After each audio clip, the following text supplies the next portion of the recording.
later years. That's an opportunity for certainly a place like Littleton. The next generation that's really shaping our cities are the Gen X, or the people from about 35 to 50. And these guys were originally belittled. They were slackers. They didn't work as hard as the boomers. That's all changed, because what's happened with Gen X is now they mostly have kids. They got families. This is where a lot of the disposable income is coming out of the recession, is this generation. And very importantly, Gen X now is moving into leadership roles. So more and more you're seeing boomers and others retiring, and you're seeing these Gen X folks, these folks 35 to 50, moving into leadership roles. And their job prospects actually are pretty good because of the number of boomers that are starting to retire. And then lastly, millennials. Essentially anybody in the 20 to 35 age group. And this generation has become increasingly important, even since we've done this trend research over the last 6-7 years. Far more emphasis on millennials. Growing up with technology, I'm a father of 2 millennial kids. My kids are 21 and 23, and it was almost annoying when they were growing up how tied to screens and computers they are. But this is a real advantage for them now, because they can multitask. They can do a lot of different things with technology in the job market. Multicultural group. So big shifts we saw in cities over even the last 10 years between the 2000-2010 census. What you saw is that majority-minority population popped up in 58 of our 100 largest cities compared to 43 of our largest cities back in 2000. And studies on millennials show they're more optimistic, they're more tolerant, they're more open-minded. I'll talk a fair amount about them tonight because they're important in terms of economic development, and they're very important raw material in terms of job creation moving forward. Before you leave the sure. generations, I noticed you have overlapping years. Yes. And was wondering, how do you separate which generation cohort you might put them with when you have overlapping years? The psychographics, if you will, and the people who really do the studies on this, they typically have overlapping years on most generations, because the influences on a generation just don't start and stop on one year. So these influences tend to blend. So that's why the overlap is not precise necessarily. So some of us are probably on the cusp, where we've got a little bit of Gen X, we've got a little bit of Boomer. But that's the reason why, is because these influences are longer term. And then I think this next one illustrates that maybe in a good way. And this is a new one we brought to bear here on this edition of Trends, was Gen Z. And this is the youngest generation. They're now reaching 18. They're a lot like those millennials. They have a lot of the same characteristics as millennials. They are more cautious, though, and realistic. And it's primarily because they've been shaped by a more volatile world. So these guys at an early age were influenced more by 9/11, by school violence, a lot of different things. So the studies even on Gen Z show, yeah, they share a lot with the millennials, but again, more realistic, more cautious, and how that'll show in their growth yet to be seen. One of the most dramatic things about this group is they are truly multicultural, and they will tip the balance in terms of ethnic diversity in the United States.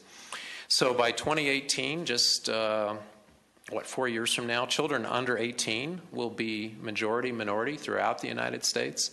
And after 2042, there will not be an ethnic majority in the United States. We will all be a mosaic of different groups, and no one will comprise more than 50%.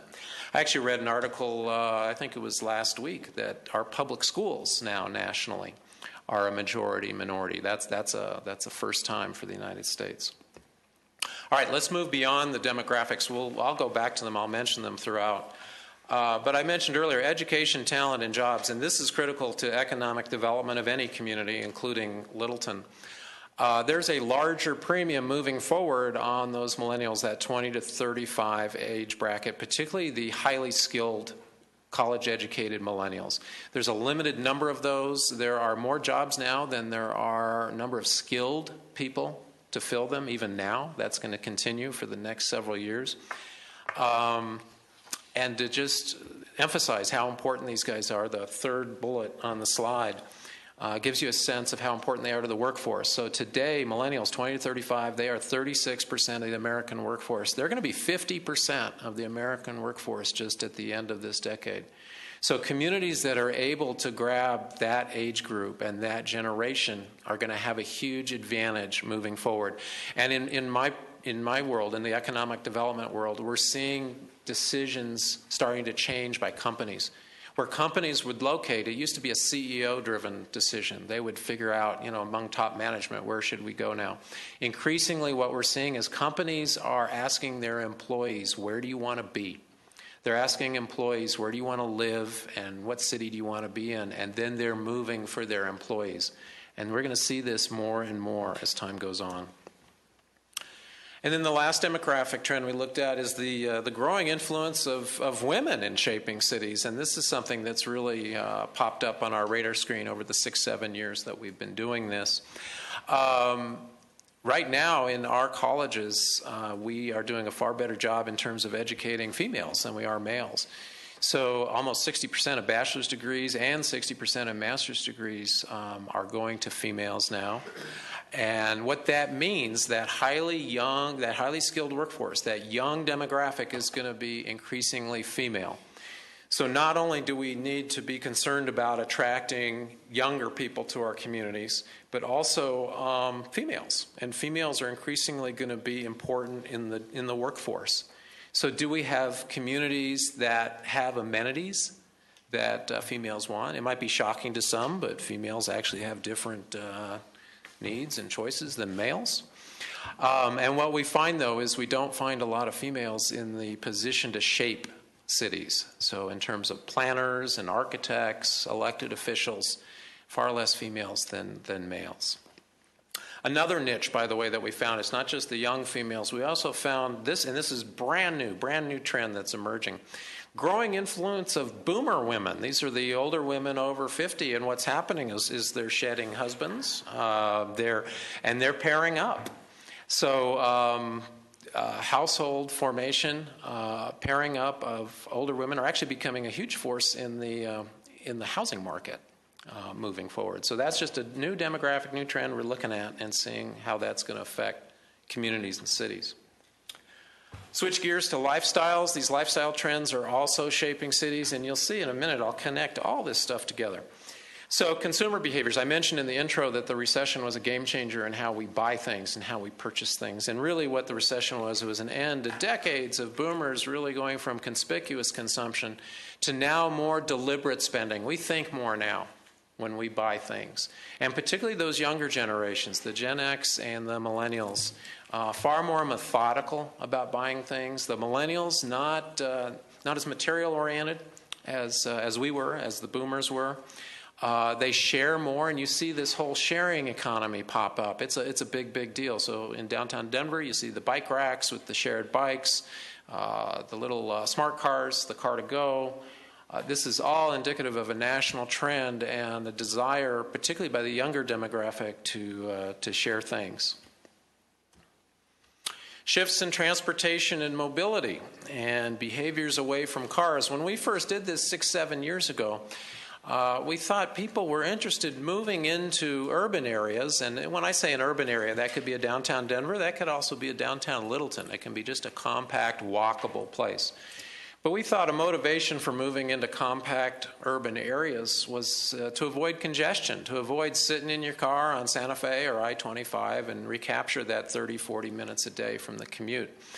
And in fact, nationally, congestion remains a big problem. It's remained flat the last 6-7 years, but the average American in a city spends 39 hours on a freeway each year going nowhere. In Metro Denver, it's worse. We spend 45 hours a year going nowhere in Metro Denver. But more importantly on transportation, we have found shifts now being caused by demographics. And the kid on the slide, the millennial, they don't know what to do with cars as much as we did, as boomers did. They don't enjoy driving as much. And again, if you've had kids that are millennials, you may have experienced that. I did. I had to take my kid myself to the driver's license bureau when he was 18. He had no interest early on. So that third bullet, again, pretty important. Millennials don't love cars the way we did. In the 90s, People in their 20s accounted for 21% of all driving miles. Today, people in their 20s account for 14% of all driving miles. They're driving a third less. Overall, in the United States today, per capita driving, how much each of us drives, is the same level as 1994, and our driving has decreased per person over the last 7-8 years. Now, you don't feel that necessarily in Denver because we're growing so much here. We got so many more people moving here. But nationally and in Denver, you see more and more people on bikes. You see more and more people choosing places that they want to walk, living areas where they want it to be walkable. So the millennials prefer that. The boomers, we want to walk more too. And the reason we want to walk more is we want to live longer. So we're looking for ways to exercise and to get out and about. And that leads me to the next trend, which is health and wellness.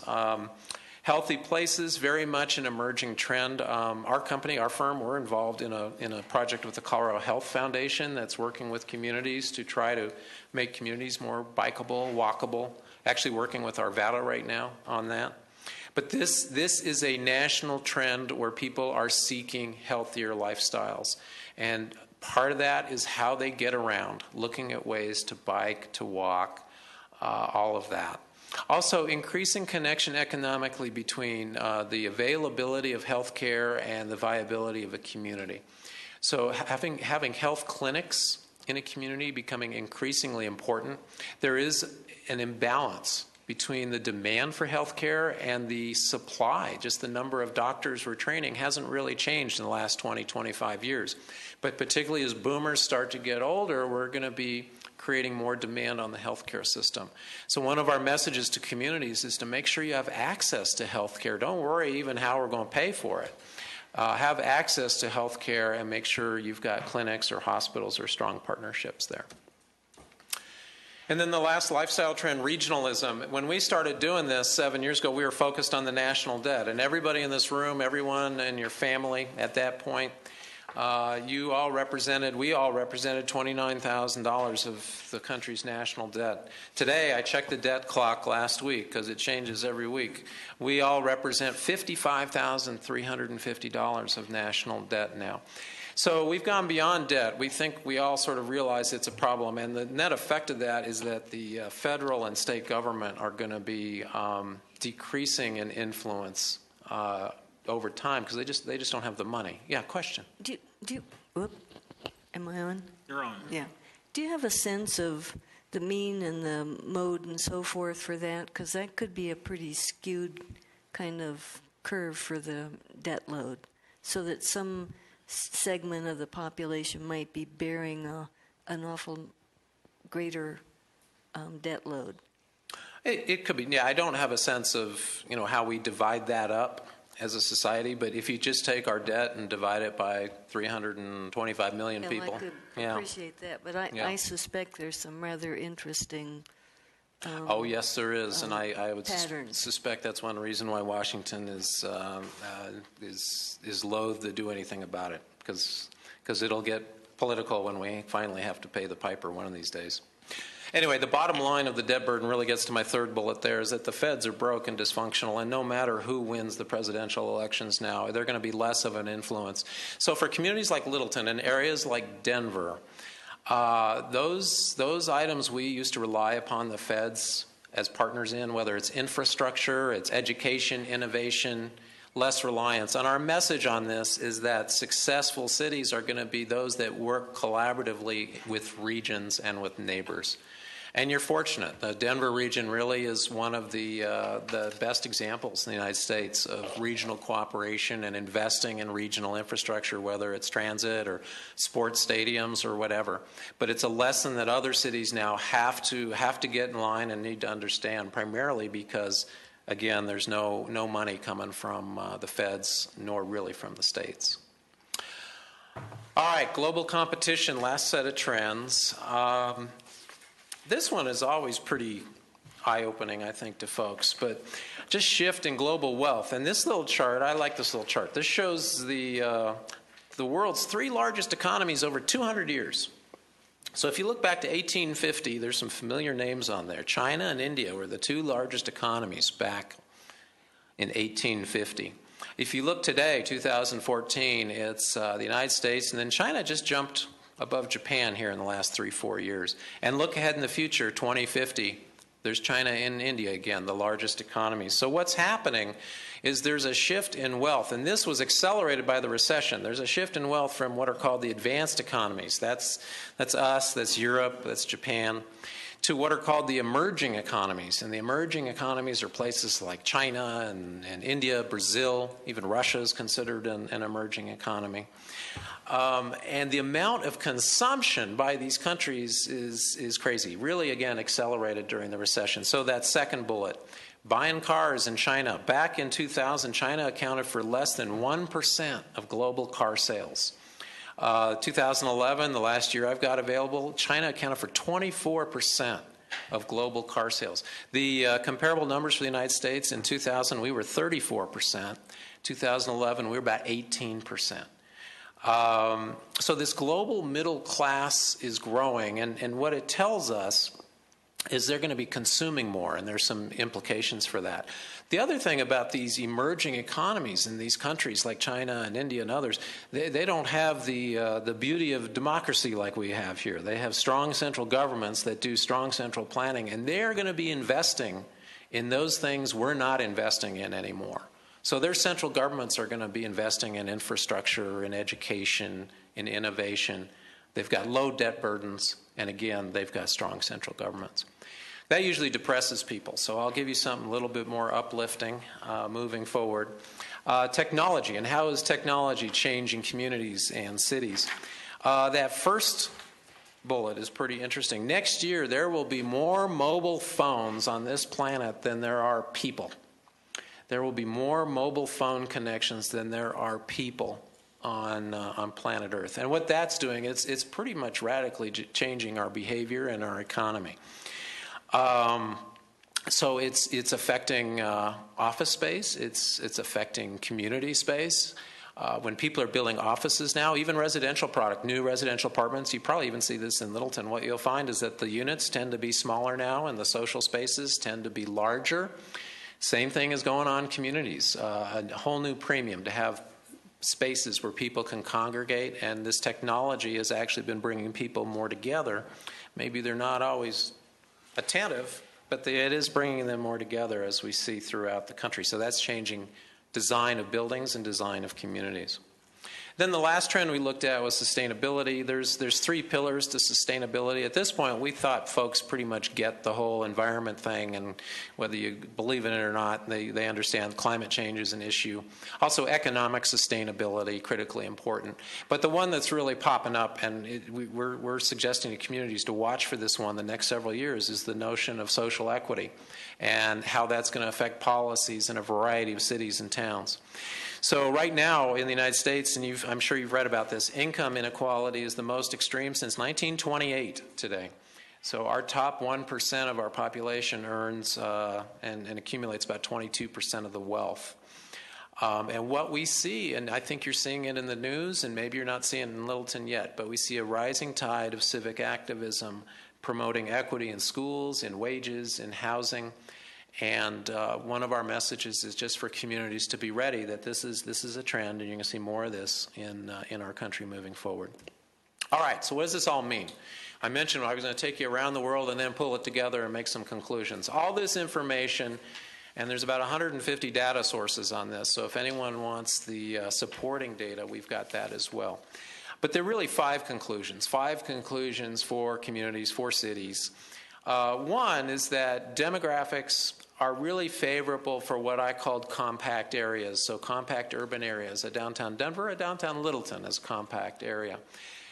Number one is that the demographics are in the favor of these compact areas because the demographics are getting both older and younger at the same time. The boomers and the millennials, those 2 largest generations, they're both predisposed to downsizing, to maybe not having the 2 or 3 cars, and to being in environments that allow them to walk and to bike.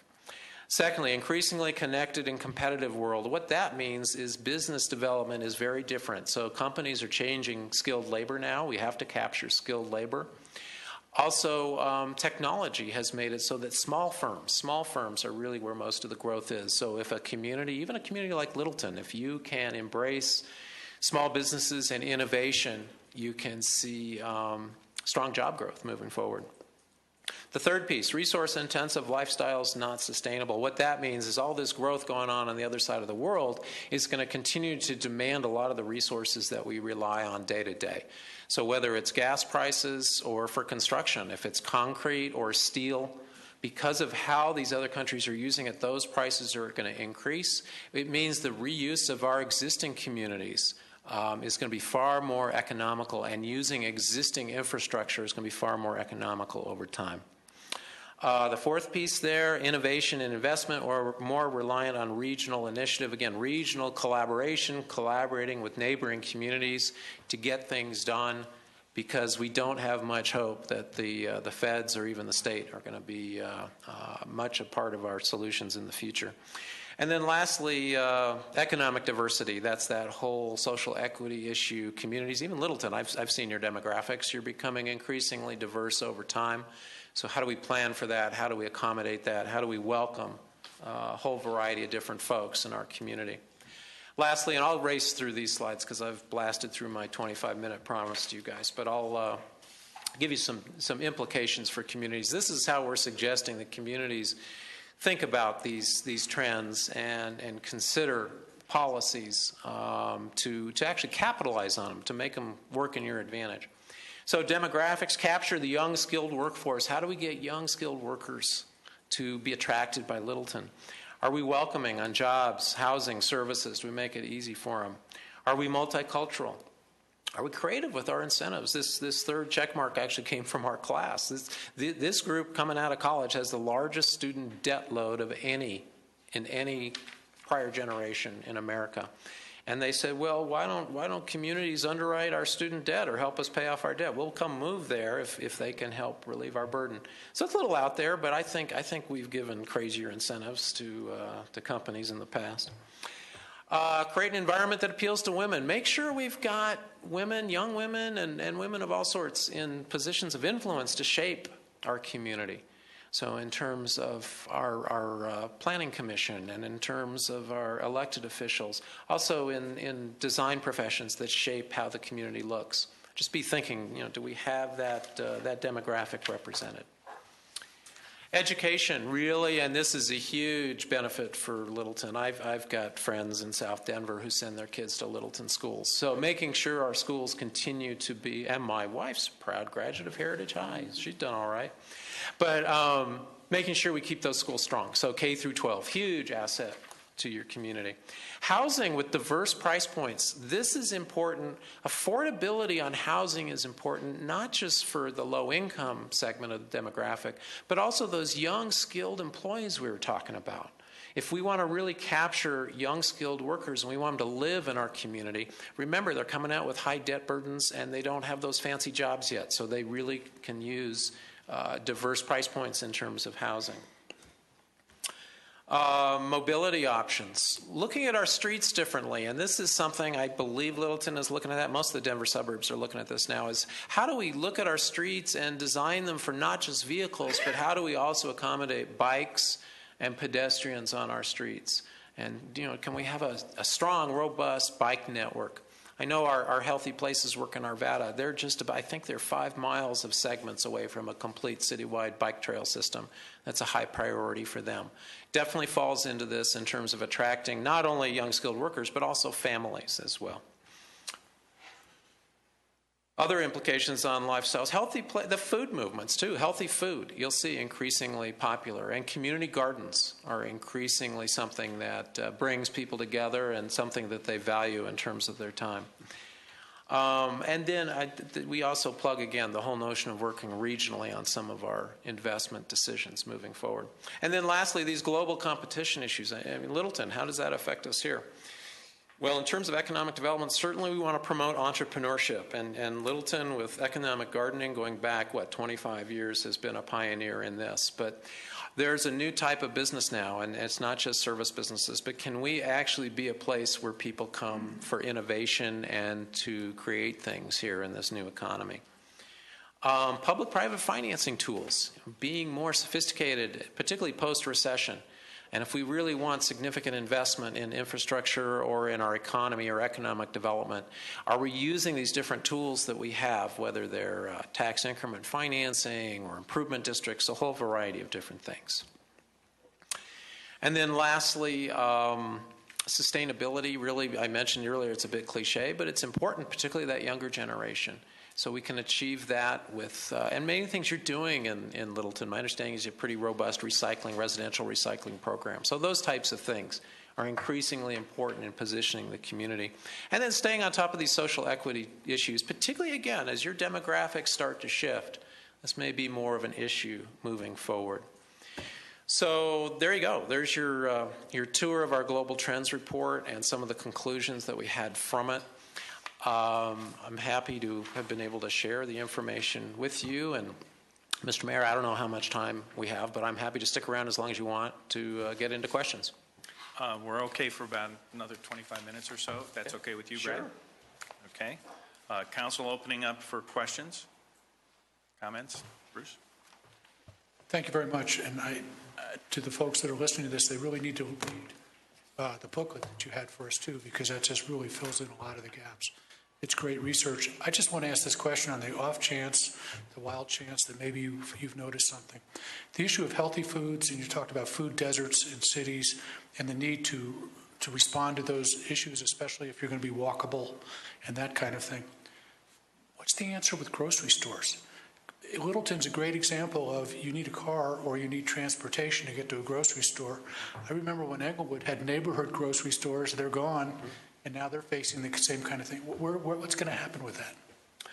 Well, it's interesting you should bring that up, because that's another thing we do with the Colorado Health Foundation. Our firm actually manages a statewide loan and grant fund to promote groceries and create groceries in food deserts. So there's actually a $10 million statewide fund for that. So we've learned a lot about that over the last year and a half. A couple comments. A lot of communities, probably 80-90% of the folks in Littleton are still going to be reliant on groceries and are still going to be reliant on cars. I mean, we got to be realistic about all this stuff. But what we are seeing is we're seeing a lot of new retail prototypes on grocery. Walmart's probably the best example, because they've gone from a 200,000 square foot superstore format to now they're doing 40,000 square foot grocery formats, which are still drive in, drive out, but a much smaller footprint. I think in some parts of Littleton, certainly downtown or Old Town here, you could see, if there are enough people living within walking distance, you could see smaller grocery formats like you've seen in other parts of the metro area. So in a way, we're sort of going back in time. So we're seeing increased popularity with the corner store. How they make money is also through prepared foods. That's really where their margins are. It's not in the retail side of food, but it's in the prepared side. And this younger population I was talking about, the 20 to 35, they consume a lot of prepared food from those types of smaller groceries. And then also there's a movement called locavore movement. And what a locavore is that's an individual that prefers to buy local products and to eat food that's grown locally. We think there are great niches for that in different communities, and we're increasingly seeing in whether it's a restaurant format or even a grocery format, if they feature locally grown, locally nurtured products, there's a larger market for that. So back, to answer your question directly, I don't think we're going to see in a Littleton or in a suburban area overnight we're going to see these changes. But I think you could see a sprinkling, corner stores, local food movement, community gardens. You'll see these start to sprinkle in, and there certainly are opportunities, tenanting opportunities for an area like downtown that has that walkability already in place. Thank you. Just a comment to follow on that is, at least conversations I've had, there have been some folks expressing interest in expanding the community gardens that we do have. Yeah. Well, and that's, again, it's a national trend. It's here to stay, and people not only enjoy the food, they enjoy the whole process, the whole sort of back to the soil process there. Other questions or comments? Jerry? Thank you. Thank you for the study. It was very good. So on the issue of cars, I'm always curious about that one, because when it keeps saying that the younger generation doesn't want cars, but yet when I was just looking up statistics, car sales are constantly going up. How does that jive? Well, they're going up now because a lot of us didn't buy a car for about 5 years. So a lot of the car sales you're seeing now post-recession are just pent-up demand. So a lot of us Gen X, boomers, we're buying cars like crazy. The millennials, the younger people, sure, they buy cars, but they're also buying a lot more small cars. So that's another market that's emerged in the car sales, is the compact market. That was not a viable market for American automakers pre-recession. That's a very viable market post-recession, and most of those sales are to younger people.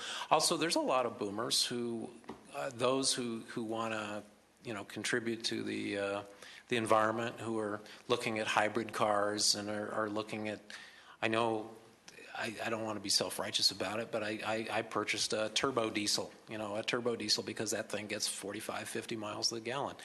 So I guess what I'm saying is, I think you're seeing increased car sales right now because of pent-up demand from the recession. I will say that the planners in Detroit are a little worried about where they're going to go in the future. Their margins are from trucks too, by the way, not necessarily from cars. So one of the resurgence patterns is truck sales have been really strong. But this younger generation is buying smaller, they're buying compacts, they're interested in fuel economy. It is noticeably changing. So now's the time to sell your auto stocks. Or invest in a company that you think is going to adapt to these changing demographics. So now with student debt being so high, and that has a lot to do with because universities charge so much and have a lot of waste. Yeah. We're not discussing that at all. It seems like in a public arena, at least.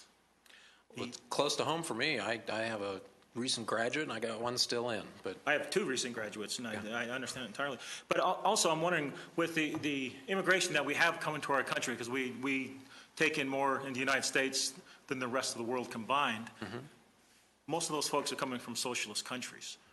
And sort of what you just described to me sort of gave me that feel of we're kind of going in that direction. yeah, I know immigration is kind of a hot issue.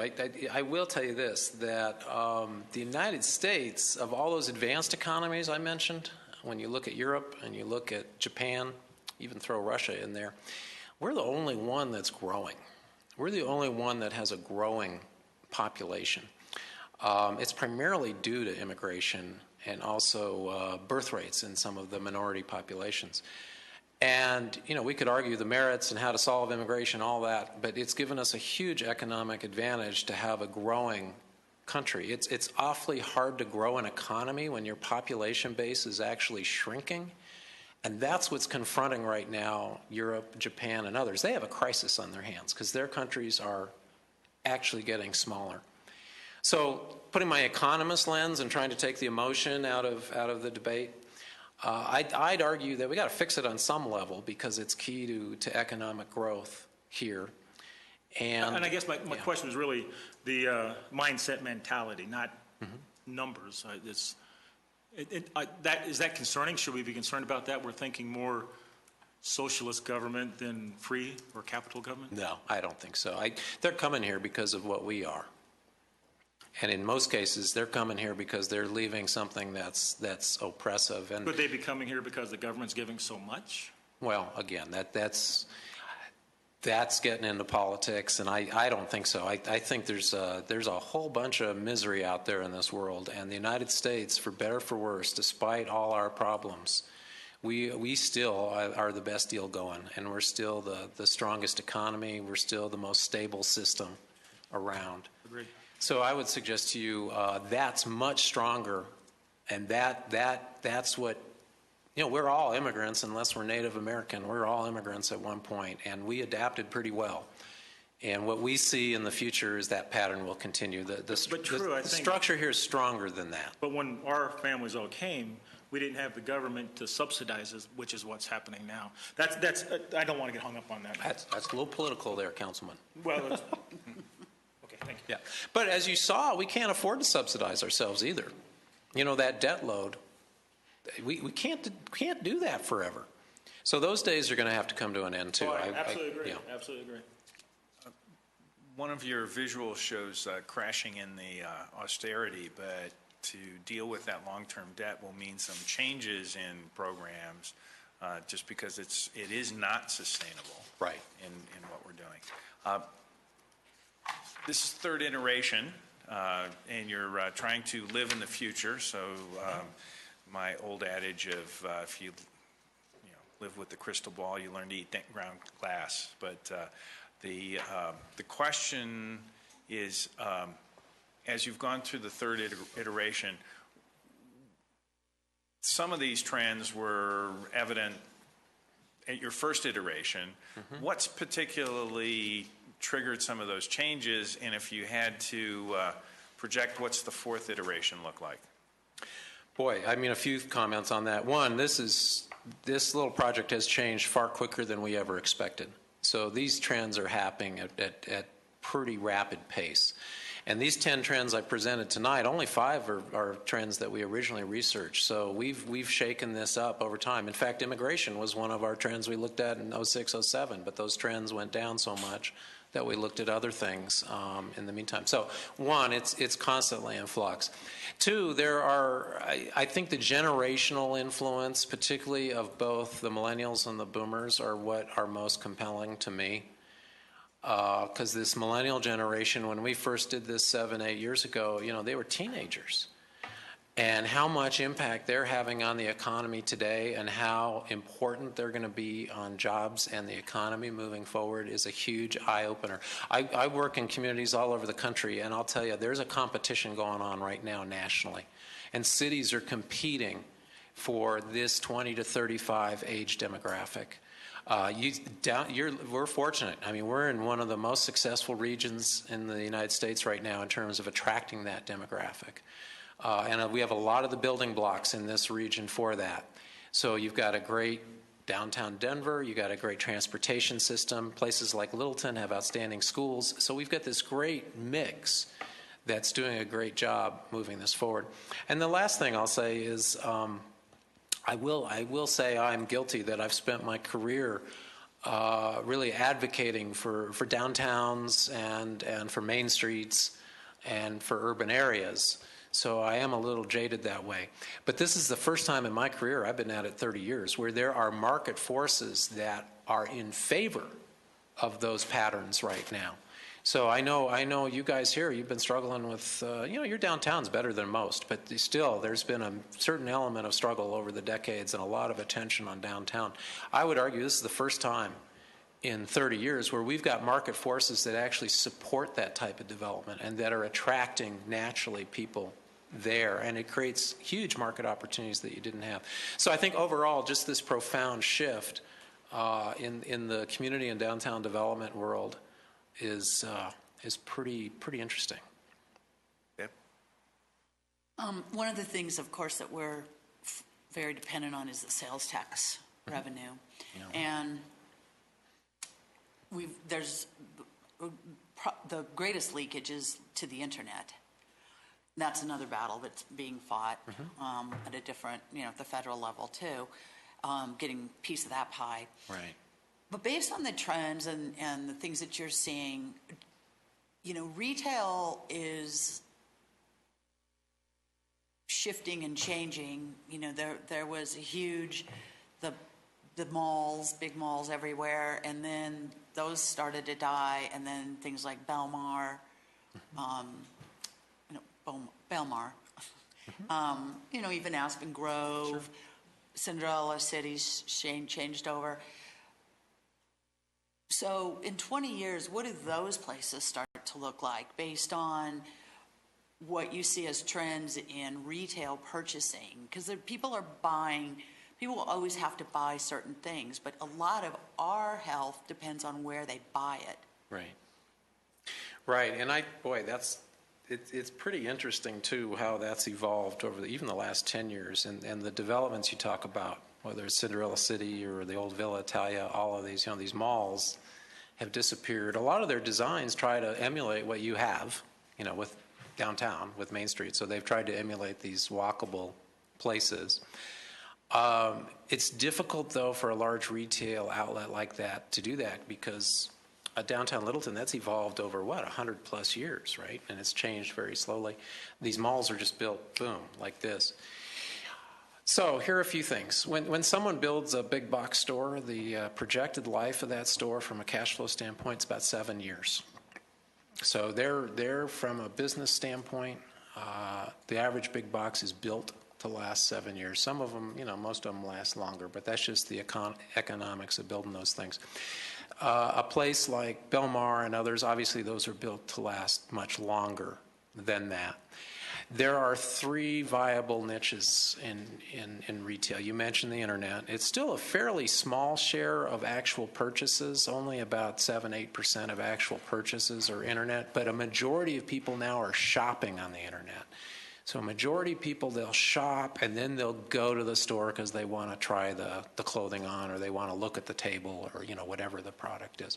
So internet, sure, will continue to be a force.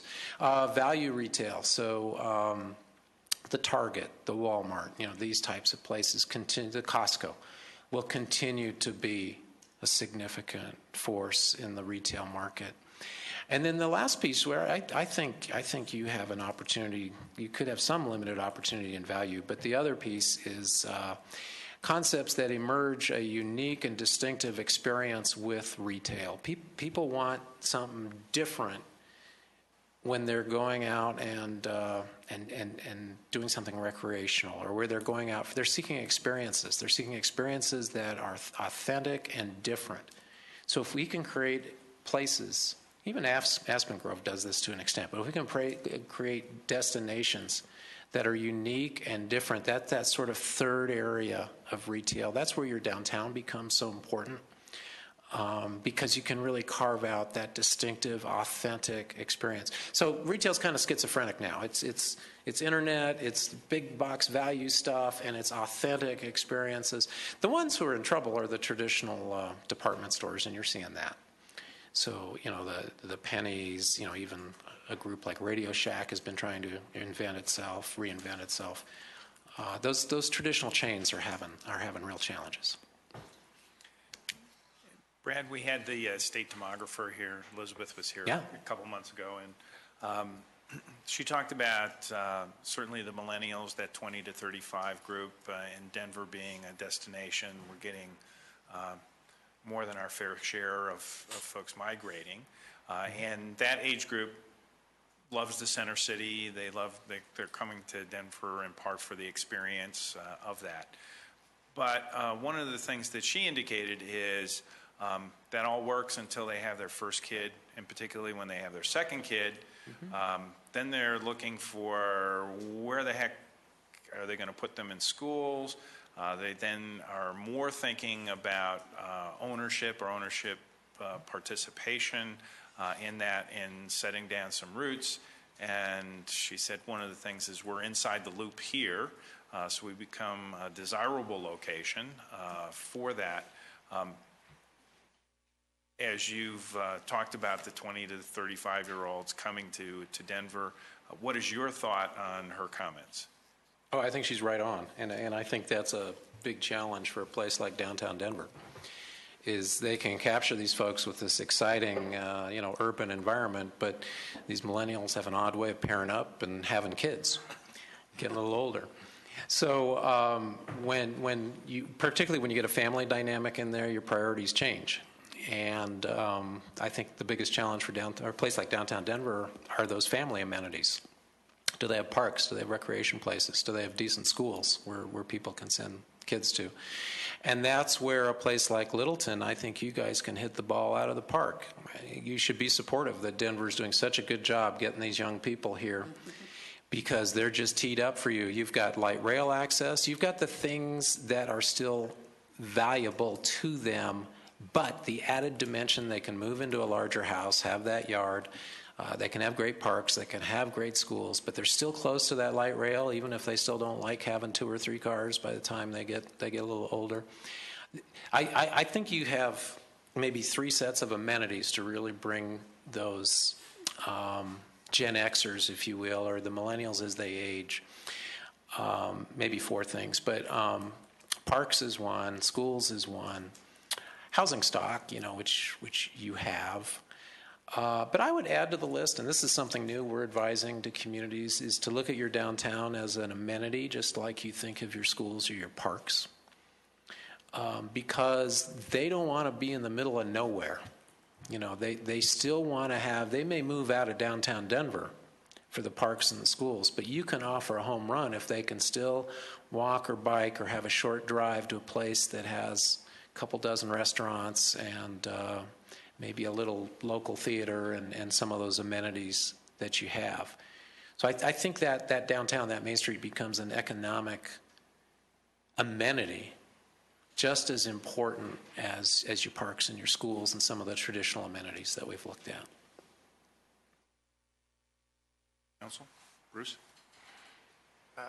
Yeah, again, very interesting stuff. The comments about emerging markets, I think, are spot on. We've had prior presentations from folks affiliated with Denver and some of the stuff Mayor Hancock's talked about in terms of airport hub as a way to connect into the global community. It's direct access to Asia, to Europe, these kinds of things. And then they've done a lot about Aerotropolis. I'm sure you've heard, that phrase, Sure. The whole 9 yards. So it's definitely an attribute of regionalism. But how does an inner ring suburb plug into that more effectively? Is there anything you've seen other communities do as a way to piggyback those kinds of efforts? Boy, that's a tough question. I think we all want to support the airport. I guess that's where I'd start on this, is that the airport is that gateway and is that sort of regional amenity that we're smart to support. I don't think we all need to support the creation of a city out there. That to me is a dilution of what we already have. But that's a different discussion and a different argument. How does Littleton benefit from that? I think it's part of Littleton's role in regionalism, if you will. And we've talked a lot about regionalism in Denver, and we've become a little regional happy here because we all sort of drink the regional Kool-Aid and we're afraid to criticize a misstep, by another community. But regionalism is going to continue to be important. So to the extent that there are regional ideas that will help Littleton and or help South Metro, because you're really part of a larger market area. When I think of Littleton, I think of a larger market area than just Littleton.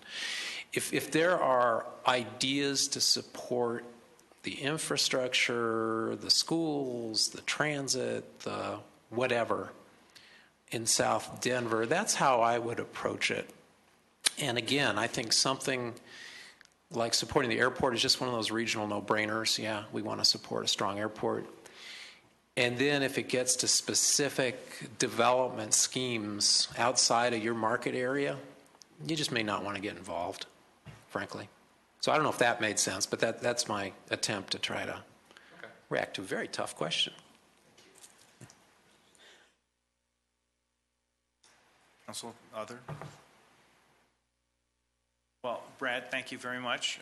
You've given us certainly some stimulating thoughts as we consider some of our next steps and trying to coalesce on ideas. Appreciate that. How do we stay tuned for fourth iteration? Well, this project is sort of have a life of its own, this Trends project. So I think we're committed now to keeping it fresh and keeping it updated. And this partnership we did with the University of Colorado was just fantastic. So to get the university involved was great. So yeah, there will undoubtedly, as long as we're doing what we're doing, we'll continue to update the information and have another iteration or two or three. And certainly as long as it's useful to communities. That's sort of the bottom line for us. It's useful certainly to our work because that's what we do.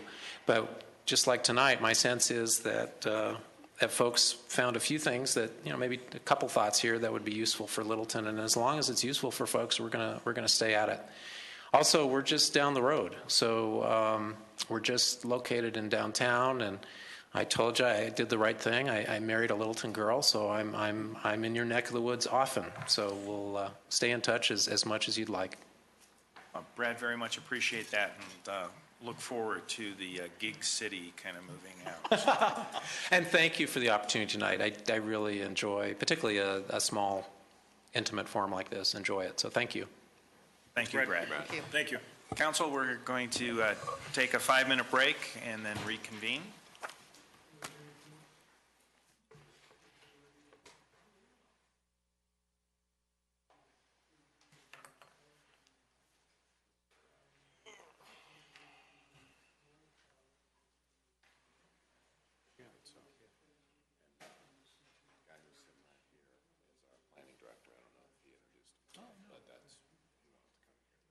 Great, excellent. How are you? Gosh, I haven't seen you in a while. Good to see you. Okay, I'm still around. We're bringing in all the riffraff. Thanks for the opportunity. That was fun. Thank you so much. It's Naismith, at least at one point in time, he was living down in Telluride, so he brought that mega trends, and it kind of got folks onto some of this. The question always eventually comes to what's the discontinuities that will change something that it is unexpected. That's always never know, and that's the problem. So I didn't ask you that question. Well, never, and that's why you want to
council, if we could take our seats and reconvene.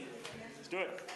What we have, or who we have with us now is Jim Reese, who's the Executive Director for the Lift Authority. And so I'm going to turn it over to Jim, and he's going to take us through the agenda. Oh, thank you. James? And swallow the mic. Swallow the mic? Is that bad? Mr. Mayor, can I ask you a favor? Can we use a different, Okay. that is, Turn yours on. everybody didn't need to hear that. I would really appreciate if we could find a different way of saying that. Speak closely. Okay, Thank you very much. got it. Right. Okay. So I'm Tracy Huggins for the night. Tracy was supposed to come and run your show tonight, but Tracy was unavailable, so I'm kind of sitting in here at the last minute. But all that said, I kind of welcome the opportunity to meet with you folks and also talk about where we're going with these projects. And just having listened to Brad, I've got some really great ideas. I understand we're gonna not have any more car dealerships. We're going to have a variety of retail. Santa Fe is going to become a bike lane, and we're going to build more single-family houses. That's what I got. I don't know if that makes sense. Did you got that? Yeah, okay. Yeah. So, Until you turn 25. after that, we got problems. But seriously, what I wanted to do is to get into that, really, and kind of do a little bit of a brainstorming exercise with you and talk about these areas and what's the next steps here, what do we need to do. And then also, before I get into that, though, I wanted to kind of, since my role as the executive director for urban renewal is to kind of shepherd this process and kind of tell you where we are in the process now with the, well, I know you're calling these 6 redevelopment areas, and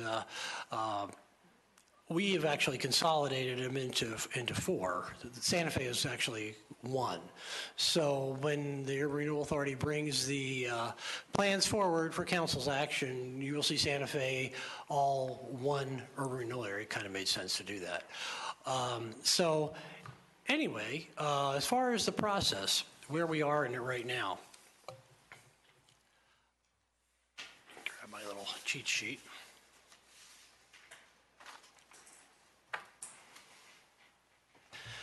We started out back in March, February? Yeah. Starting to study all 4 areas at once, and that would be Littleton Boulevard, North Broadway, Santa Fe, and Columbine Square. And we were proceeding along doing all of the things you need to do to make them urban renewal areas, namely the condition study. As we got into that, it became more and more apparent that this was a heck of a lot to cover all at once. And so what we've done now is we're going to do 2 and 2. So right now we're kind of moving along the lines of doing Santa Fe Drive and Columbine Square and bringing those through the process first. And although the condition study has been completed for the other 2, we're going to bring those along later. So I think that makes more sense, and I think people can get their hands around this a little bit easier than trying to do all 4 at once. I know members of our board were kind of getting a little bleary-eyed. Bruce? Now, I was just going to ask you to talk just briefly in terms of setting the context. The council had sort of given some general direction, but there was some discussion or decision made to focus, to narrow the funnel. I mean, you can't do everything. So the conversations you guys had in terms of coming up with the 4 areas that you listed, what went into that? Well, they're still quite similar to what the original plan area was, but what we've done is when you start this thing, and remember the state statute requires that you find slum and blight in order to qualify as an urban renewal area. That's just what the statute says. Nobody seems to like those terms. I don't like them either.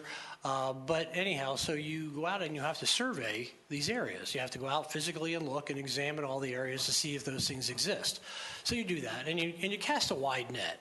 You may not end up with this big district when you're done, because there become logical reasons why you may want to take some parcels out.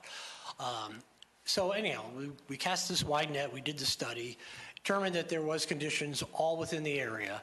But then as we began to look at it and having some conversations with the city planning staff and Michael and others in the community, it became apparent that some of these parcels just didn't make sense to include any longer.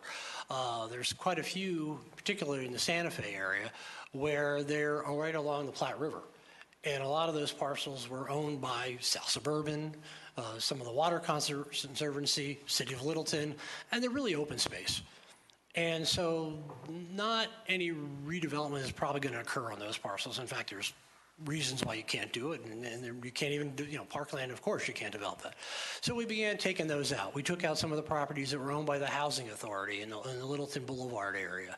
We took out some parcels that were recently redeveloped. Some of the car dealership areas along Broadway are fairly new, so we took some of those out. So that was kind of the logic we've gone through to that stage of narrowing it down, if you will. And I appreciate that. That's helpful. I was actually maybe going to take it one step back. So, for example, what led to focusing on Santa Fe or Federal Bellevue as opposed to South Broadway, which isn't being considered for the sake of an argument? Well, it's not that they're not being considered. I think we have really, since we started this process, we've gotten development interest for redeveloping any of these parcels, all through them, all four of them. But probably a good indication on the first two. Okay, so there was some sense that some sense of actual ability to get projects moving more readily in these areas, maybe as opposed to other areas? Let me jump in here if I may, because we actually narrowed this down before Jim got on board. So you're asking him a question that I think when you look at the areas that we originally presented to council, they're the natural areas for redevelopment. Mineral and Broadway is not a prime area for redevelopment at this time. At least that's not our perception. In the areas that you have along Santa Fe, the section along Bellevue and the section along Broadway and Littleton Boulevard are the natural areas that have seen their prime come and go, and we haven't seen new development occurring on its own. So it's fairly natural. The inside of the city is residential. That core within that boundary, basically from Mineral to, say, Littleton Boulevard, you could go further north, almost to Bellevue if you want, and from Santa Fe to Broadway is residential, and it's not going to change. It's a protected area. It's part of what I think creates the heart and the value of our definition of community. So what's left is our commercial streets, which are Littleton and Broadway and Santa Fe. And certainly you can come down to that intersection further south, but it's relatively healthy. You're seeing new businesses go in. Could it need some help? Yes, but those property owners can call up to Jim and say, hey, we would like to be included in a urban renewal study, and we could go in that direction. Okay. So we just took what, I hate to say things like common sense, but where our limited commercial areas are, and primarily focused on retail, obviously. Okay, thanks. Redevelopment. Okay. So as far as where the process is going and who gets to do what here, I know there's been a lot of comments made in the newspapers and all around the community about whose roles are these, to approve an urban renewal plan. So ultimately, an urban renewal plan is approved by the governing body, as the statute says, which is you, City Council. The LIFT board has a role here, and that is to foster the process through. And where they are going right now is trying to firm up those boundaries, which they've pretty well done with the two that we're bringing forward, and then do the actual urban renewal plan. The urban renewal plan is actually a set of recommendations as far as goals, objectives, how it ties to the comprehensive plan, and it'll cite sections of the comprehensive plan as how it complies. As far as land use is concerned, the Urban Renewal Authority does not get into that. That is strictly, did I just lose my, no, there we go. That is strictly between the city planning department and whatever applicant we have. So if somebody wants to redevelop their property, the rules are the same. It hasn't changed. So I just wanted to kind of clear that up here. So anyhow, when the plan comes before the board, and it'll come before the board for these two areas, Santa Fe and Columbine, next Monday is our board meeting. And the board, hopefully at that time, will make a recommendation to City Council to create these urban renewal areas. And so the board basically will do a recommendation, okay? The next step after that is we have to go to the planning board. The planning board basically has to have a finding that the plan is in conformance with the comprehensive plan. You know, as long as you're citing goals out of the comprehensive plan in your urban renewal plan, it's obvious that you're looking at that. So hopefully that's fairly clear that, yes, this plan does comply with the comprehensive plan. After that, at the same time, actually, you do what was called an impact report. That goes to the counties. You can also do one for the school district. The law only requires that the impact report goes to the counties. Don't know why they did that.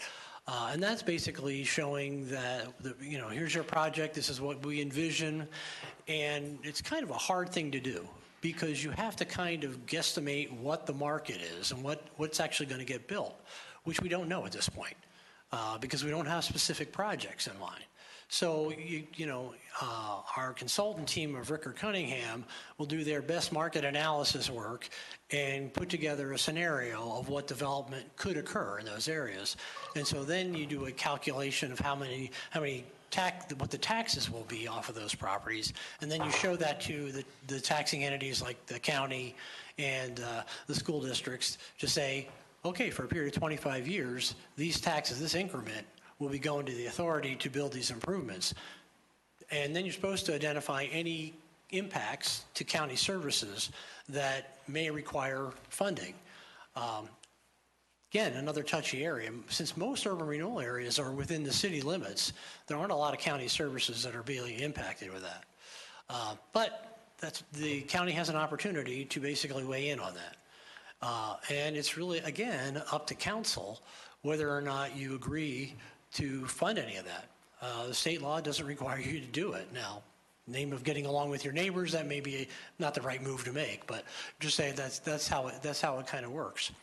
And again, so with all that done, the last step in that process is the plans are presented to City Council for your review and approval. So at that time, you can really set the ground rules for how the plan will go. Now, when it's approved, you automatically get the property tax increment included at that time. Sales tax, not so much. Sales tax usually requires the authority lift to come back and prove it up, basically. So I'm jumping ahead here one step. To do what again? I'm going to jump ahead here one step. No, you said to do. Prove it up. Prove it up. Okay, what I meant by that is prove that you have to need for the sales tax increment dollars to make make a project happen. So what we do, in the authority's role, once the plans are approved, is we will hopefully be getting projects in, and if we do an RFP process to attract developers, or we have developers, landowners, property owners come forward with their own proposals, we'll do this calculation to determine how much tax increment will be generated by the new project. And then we'll work with them and say, okay, what's your need? What is the public infrastructure? What are the public improvements that are going to be built? And how much are those going to cost you? And show us your return on investment. And basically, we have to look at it very, very closely to make sure that this is a reasonable gap that we're filling. So that, we want the developer to make a profit here. I mean, otherwise they don't do the project. But we don't want to make a windfall, so we don't want to see a pro forma that comes in and says, I got a 40% return on investment, isn't that great? Well, not really. So, it's great for you, but we're not going to give you tax increments. So that's kind of the exercise. But depending on what that number is, then we may have to come back to City Council and say, okay, to make this really work, we're going to need 2% of the general fund, sales tax revenue or something of that nature. I would never recommend that you would give 100% because there's always impacts to city services. There's fire, police. I'm sure Michael could go on and on about the list, but he might even need a fire station in some cases. So That's kind of the process we go through, but I just wanted to reiterate tonight that the Urban Renewal Board will make recommendations to you, and you make the final decision on what happens with the plans. Bruce? Question, I guess, a clarification. You said, and this came up at the last LIFT meeting, so I just want to make sure I understand it, and parenthetically, we all hear, I guess, the same thing. But you suggested that land use is not an attribute of the urban renewal plan. If I'm interpreting this correctly, that LIFT will recommend to council, but the statute does say that flexible urban renewal plans can be tailored to fit the needs of individual urban renewal areas. So examples of redevelopment activities given in the statutory definition can include land acquisition, demolition, rehab, redevelopment, zoning, land use, building, and so forth, building requirements and public improvements. If land use is in there, you're saying that specifically it's a council decision to make a determination at some level concerning land use as opposed to a LIFT decision? Is that an accurate statement? What I'm saying is that the city's development and review process applies. So even if LIFT did their own projects, so, and this is more of a traditional approach that I don't know that I've seen it happen all that recently. Most of the times you have a third party doing the development. But if, say, LIFT was doing it on their own as far as going in and doing the public improvements, the land assembly, design planning, it all has to comply with the city's development review process. So you don't get a pass here. It has to go through Glenn's office. Okay, I'm sure I agree with that, because essentially LIFT could come out and do something, the planning board, and then council would have to do this if a rezone were included as part of the project. Absolutely. But in terms of the process you just outlined with where we are in the process, and admittedly we're at the front end with a lot of wood to chop. Maybe a third. Okay. So a fair amount of wood to chop.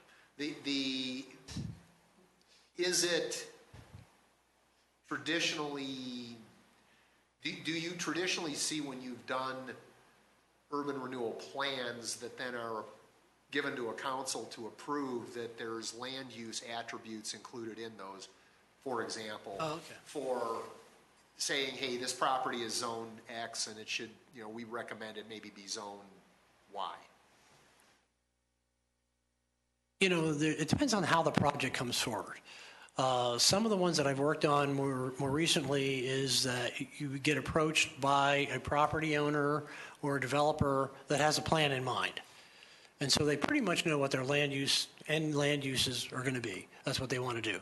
So then you can define it a little tighter in the actual urban renewal plan itself.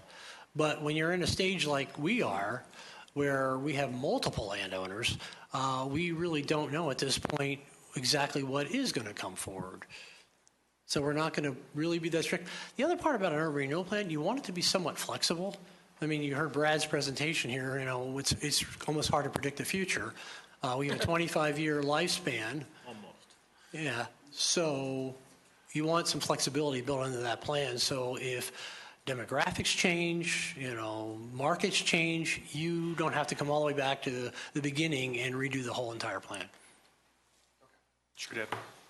In that scenario that you just outlined, the timeline, where does the 25 years start? Good question. There's a number of options, as there always are. The traditional approach that we've used on a number of projects very successfully is when the plan is approved by council, the 25-year clock starts. Now we're talking about the property tax increment at that point. Okay, so it starts immediately. The problem I've seen with that kind of an approach is if you don't have a project ready, and a lot of times to do a development project, it takes 4 or 5 years before you actually have a developer lined up. They know what they're going to do. They have their financing in place. They're getting their tenants lined up for whatever reason. You've blown 5 years off your tax increment clock. And you're pushing the envelope there because most bonds require a 20-year amortization schedule. So it's kind of a tight point to do. So some of the new ways of thinking, and I think Denver, downtown Denver is kind of a case of this, is that what's been called either the chocolate chip cookie approach. So you get the urban renewal plan and it's completely approved as one area, and then you say, okay, we're going to go over here where this one chip is and start the TIF clock. And we want to start the 25-year there, and then, and that's primarily because you have a project in that area, and that's going to use that tax increment dollar for that area. And then maybe a couple more years later, you come back and you say, okay, we want to move down the road here. We've got this other 10-acre tract. We want to do a project here. We got this lined up. So let's start the TIF clock. Now, all that said requires an amendment to the plan, which means it comes back to City Council for authorization to start the TIF clock. The sales tax increment is a totally different animal. And you have that latitude because we're only talking about the city sales tax here. So it's completely in your purview. And so you can stagger that TIF clock any way you want, really, but you still only have 25 years. I want to emphasize just what Jim said to Councilman Stallman's question related to the land use piece, because I think it's very important for everyone to be clear that LIFT does not have the ability to change land use. The plan can say whatever the plan says, but as Jim stated, and I think we've tried to make clear in the past, it still runs through the standard land use process. So as Councilman Stallman kind of alluded to, if there's a rezone in there, it still has to go through a rezone process and runs through all that. So everything coming out of LIFT is a recommendation to the City Council.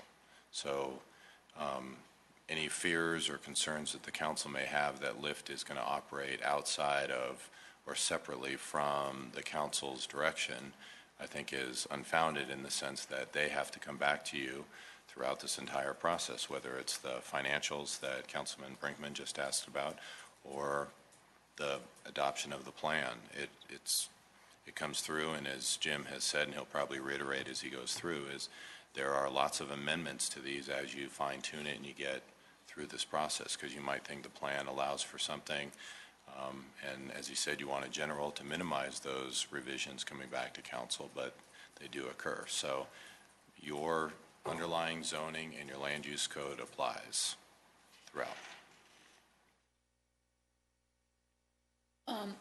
Will you explain what your role is on LIFT? My personal role? Yeah. As a director? Right. Well, I basically am in charge of shepherding this process. And so we take it all the way through the urban renewal planning process. So I work with the consultant teams, I work with our attorneys, I work with potential developers to see if we can get the project going. Now, once the plan is approved, then the interesting work really starts, because now we've got to try to get development proposals, either from individual landowners to redo their properties and upgrade those, or to attract outside development to that. So then what we do after that, and this is where, like I say, the rubber meets the road, we have to negotiate redevelopment or development agreements with each individual that's going to be doing a project. So that's where we determine how much tax increment they're going to get, what they're going to build exactly, and they have to quantify each category, like how much curb and gutter and storm sewer, that kind of thing, and we put a number on all that. So are you kind of like the city manager is to us, to the LIFT board? Yeah, pretty much the same role, yeah. Okay, and so you're taking these recommendations back to the LIFT board? The recommendations of the plan, yes, yeah. Okay. And so the LIFT board kind of works sort of like planning commission, planning board does. Okay. Yeah, to you. And Jim, just to, I'm doing mental calculations on the calendar and knowing what T's need to be crossed as relative to Right. tax impact reports. So Monday, if everything goes well, the LIFT board narrows things down for 2 of the project areas. Correct. What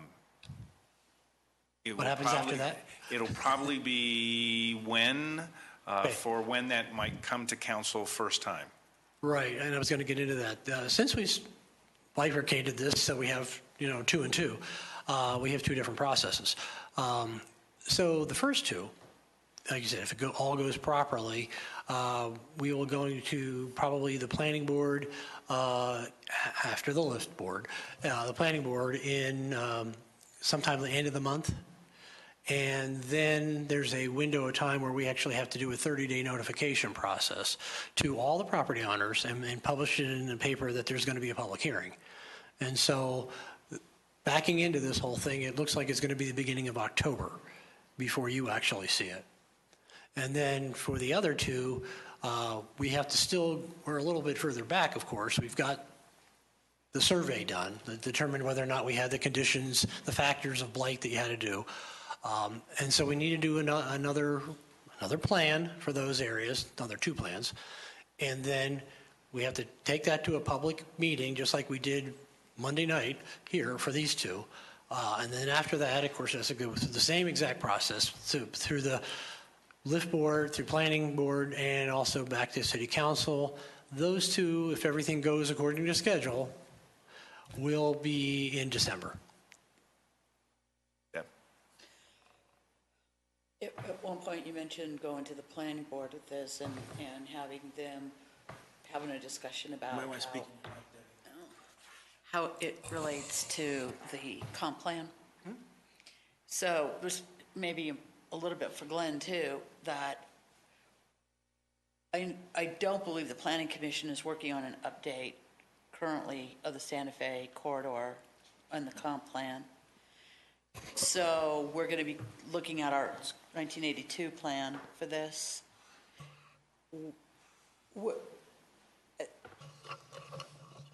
Is that smart? Should we have that updated before we start planning this in there? Is that plan wide enough, broad enough, flexible enough that we feel comfortable going ahead with the 1982 comp plan? Well, we did rewrite the citywide Step plan. up to the microphone. Right, but Got it. We did. didn't do that corridor. And we do have we have the Santa Fe corridor plan, which is, I think, broad enough that the planning board would have enough to make that call, basically, that it's within the confines of the comprehensive plan. Okay. And I would add that in the sense that when you get a developer or a property owner that wants to move forward with this, you don't necessarily get to say, no, hold and wait until we get all of our ducks in a row.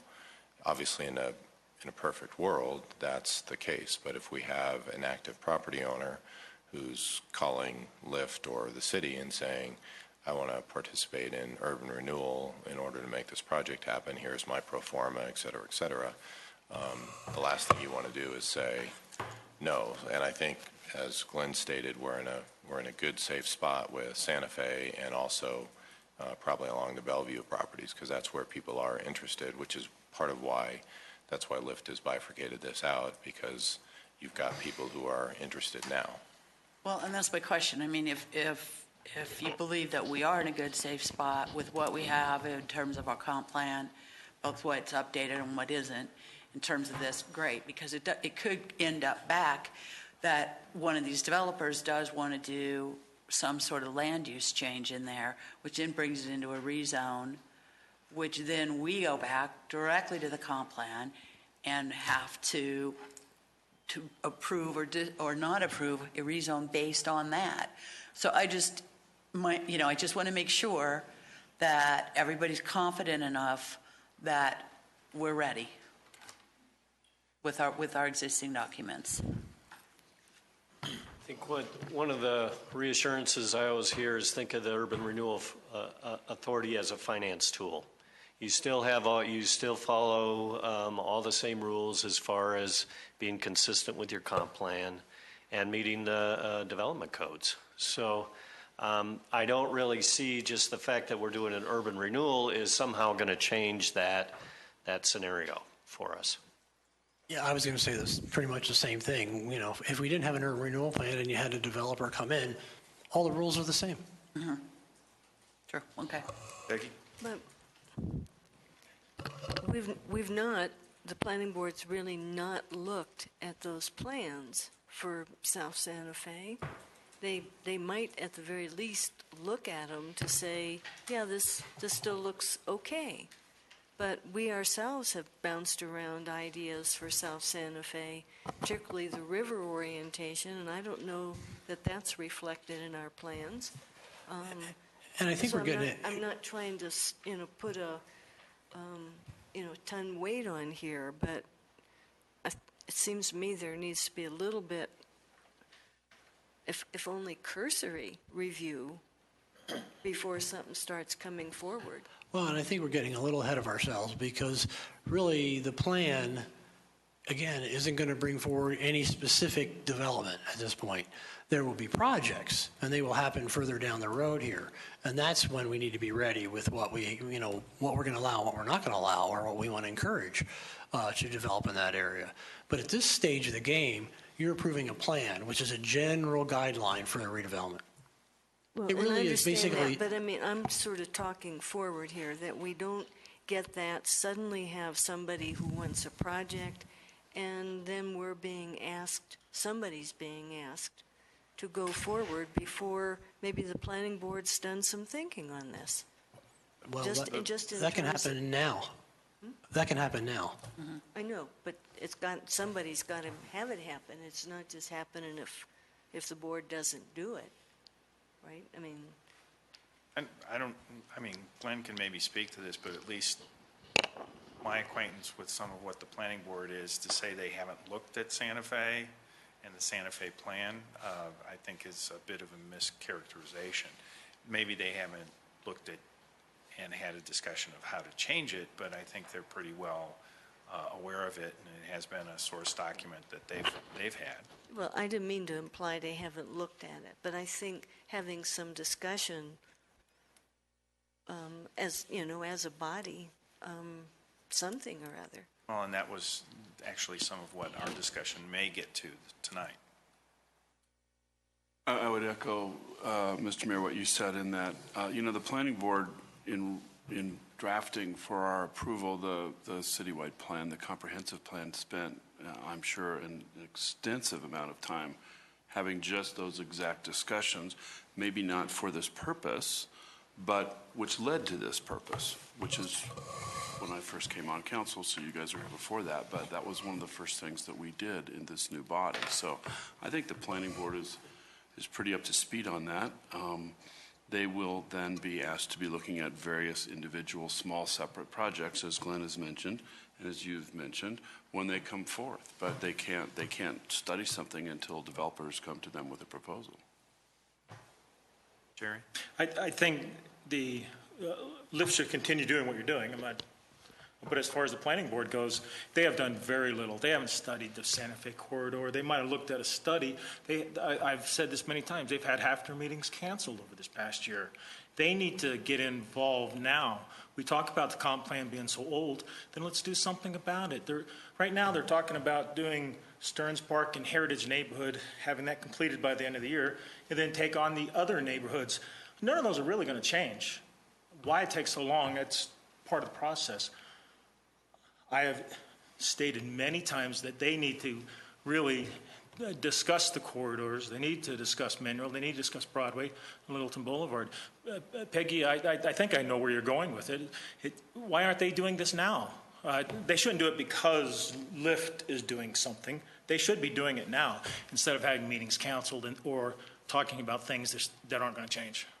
And I've asked for why are they doing that, and you've told me you weren't sure why, but I still haven't heard a real reason why they aren't going after the nuts and bolts of the comp plan. So noted again. Once again, I've stated it. Back to you, Jim. Okay, so that's kind of my update. Okay, now let's get on to some kind of more fun things if we can. But this is actually, a fairly serious exercise, and I'm really glad we had Brad here because it kind of made you think a lot about what the future could be like. We've got these large areas. These are large areas we're looking at here for redevelopment. And so I'd kind of like to, get your feeling on where you think it's going. And again, this is a broad brush approach, and nothing we say here tonight is going to be held in stone as far as, what we will and won't allow. but just kind of giving us some direction would be really kind of helpful. Before, you take just a couple minutes beforehand, and I think you provided some additional information as well, but we hadn't really chatted about eminent domain. And again, a lot of what I was able to report back to council from the last LIFT board meeting was the essence of the conversation, that eminent domain is a tool, the use of which, or the construction of which, has changed dramatically from the 1980s, principally in roughly the 2004 timeframe, or six. And as it exists today, there are constraints on what can be done relative to what could have been done years ago. But I think for our own edification, since at the last meeting there was a request for a resolution to come forth to say basically we were not going to use it, with maybe some caveats, if it's friendly or whatever. Can you maybe talk for a couple minutes about just the nuts and bolts of when it gets used, when you've seen it used, how many constraints there are on the process, and why it's not, why urban renewal doesn't equal condemnation? Jim, you might want to broaden that to say how things have tended to work maybe differently given all of this, and put it in that context so that it's actually in a larger context and not on the specific item. Yeah, I'm not going to read the statute. It's about 7 pages long, so you would probably all fall asleep. Needless to say, your point's well taken. In 2006, the law changed in the state of Colorado, and that really what it did was basically make it almost, well, it is impossible, it's against the law, to take property from one property owner and give it to another property owner or another developer for economic development purposes. It did allow it to be still used for the potential use of ridding slum and blight. So you have to prove that in order to be able to use the tool. That said, now from a pragmatic standpoint, I've been doing this job now for about 15 years. It's rarely used. I can't really recall many. The main reason that you would use that tool would be quote unquote a friendly kind of type condemnation, where you have an issue where, there's certain, I'm not going to get into the details, but there's certain issues where it's actually advantageous to a property owner to actually go through a condemnation versus just a straight out sale. So that's one instance. The other instance that comes up, and I've used this fairly recently, is when you have to clear a title. The instance I'm talking about, we had 2 property owners that had legal descriptions that overlapped, and it happens. A lot of times it happens along rivers and that kind of thing, but it happens. And so you have to go to court to get that cleared up. So that's basically another instance where condemnation can be used. As far as, the authority actually going in and taking property, it just doesn't really occur.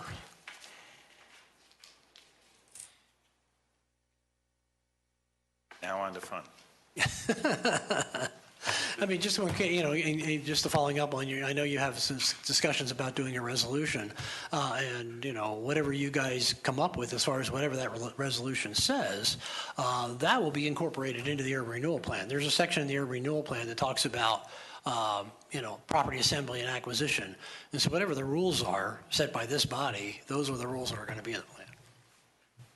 And with my apologies, because as we all know, I was out of town last week, and I was informed, but not of the details of this resolution. And I'm not too sure to whom I should address this question, so anybody can take it. But so if, in fact, as you say, and I'm in the business as well, and I understand that it is rare, if ever, that eminent domain proceedings proceed, except for in these friendly situations, then I get the belt and suspenders approach, but would it not therefore maybe be a double redundancy for us to essentially restate what is already the state law by coming forward with a resolution to prohibit something that's not going to be used anyway?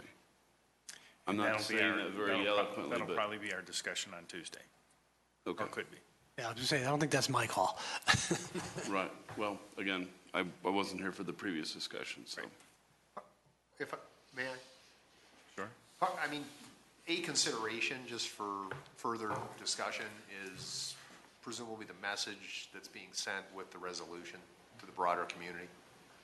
And I mean, that's an attribute of the whole process of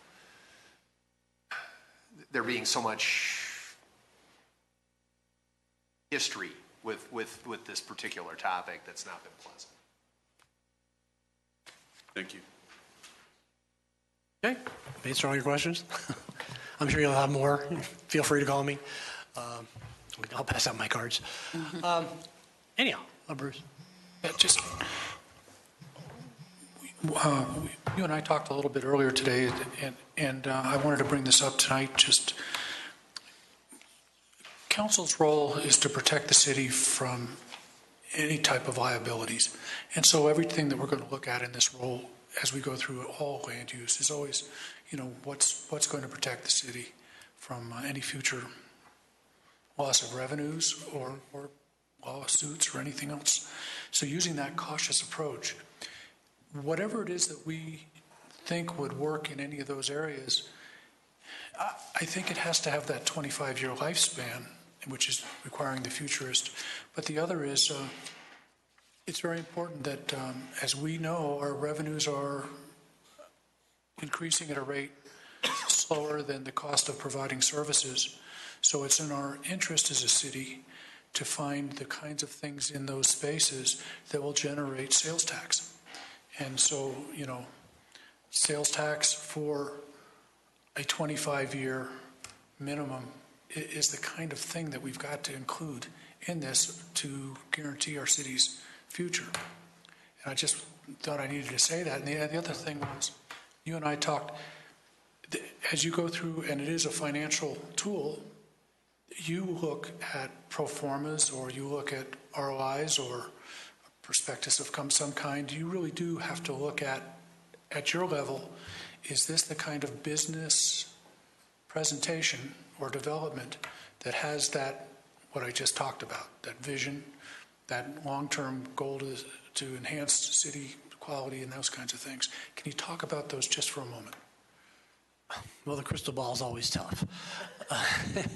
And yeah, we look at, trends like Brad was mentioning and try to forecast, working, with folks like Rickard Cunningham, financial experts that do these kind of things, that put together, strategies and try to make sure that what we're proposing, isn't going to go away in 5 years.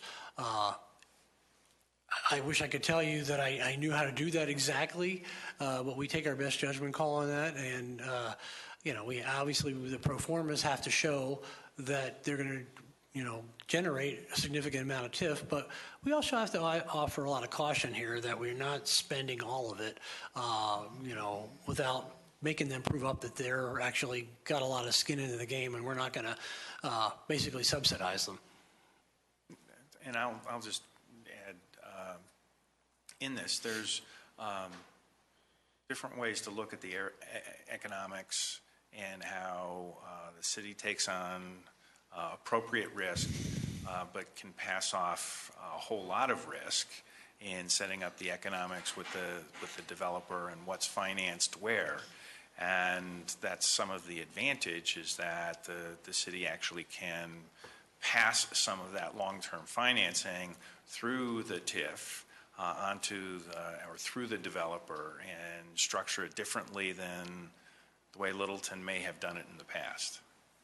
Yeah, I would encourage you that is the deal right there, is that the only thing we're putting on the table at this point is a tax increment, because should something go south, God forbid, but say it would go south, the only obligation is the amount of tax increment that's being generated by the project itself. And the city or the authority is not on the hook for anything deeper than that.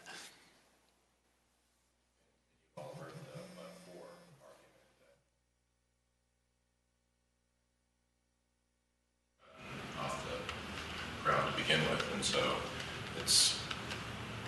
that's part of the risk that happens. But absent that, as Jim stated earlier, that they're coming to him or Lyft because they can't fund the project. You've heard that before through the other through the other presenters, and Ricker, as well as Tracy Huggins spoke to that as well. One last chance here. Take us to fun, please.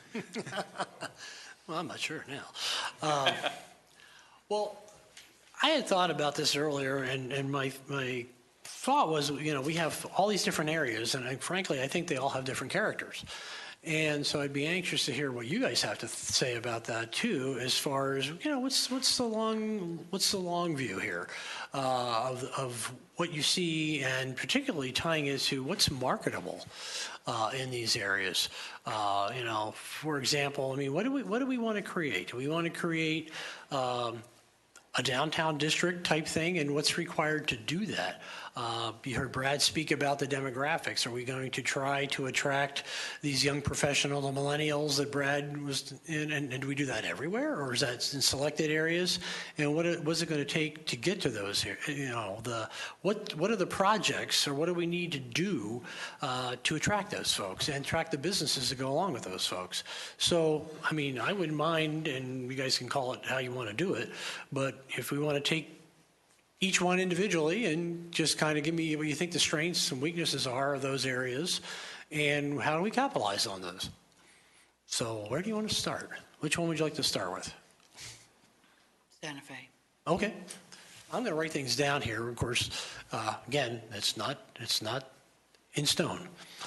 Can I throw something out then? Jerry wants to throw something out. While he's writing. So I guess it's not really Santa Fe, but the Columbine over there. I would like to see you guys really focus on that over there. Okay, well, we're going to let's do both. That's what I want to do. Because you combined those anyway, right? No. You're still separate? That's what I was thinking. It's not really Santa Fe. Guess I should speak in the mic. Yeah, it's too far from, no. Yeah, Santa Fe, and for convenience of planning purposes, when Lyft looked at it for the condition survey, and you may have seen some of the maps, I think there were some in the local papers and stuff, they broke it into three. And so we had the north, mid, and south, but really the intent was to show it all as one. The graphics become a problem when you have something that long. So that's why we did that. Mm-hmm. But anyhow, we'll start with Santa Fe in general, and then if you want to break it up, go ahead. But we'll, and then I think it would be good if we did move on to Columbine, since those will be the two that come to you the soonest. And I'll put another piece, which is not necessarily to debate the ideas, but to basically be in a position where we can throw some of them out. And I'll start with Santa Fe as it extends from downtown. As a possibility, and I know it's been included in the area, which is. By the way, I'm going to write down everybody's name that says. No. Okay, and just one of the things I've been doing some research on, and know it would possibly be an even larger project, but would be looking at something that would connect Main Street to Bowles, going over Santa Fe. That would indeed essentially become a bridge rather than a light that is currently at Santa Fe and Main and Bowles there. Possibly a bridge that would be wide enough for bike, ped, and maybe even consider the socialist ideas of having some traffic circles on that. But that's why you're not allowed to attack ideas here, Jerry. What are you saying that for? And that, and then what happens is what is west of Santa Fe becomes somewhat an extension of what is already downtown, or some of that character that's there. Mixed use with regard having retail, possibly some residential that could be included, but also office space. And as far as market, just my sense is connection to the trail, being still within walkable distance of light rail and the river that's going to be present there, and gets back to some of Littleton's roots in the fact that downtown used to be connected to the river. So would you take that kind of an idea all the way to the river?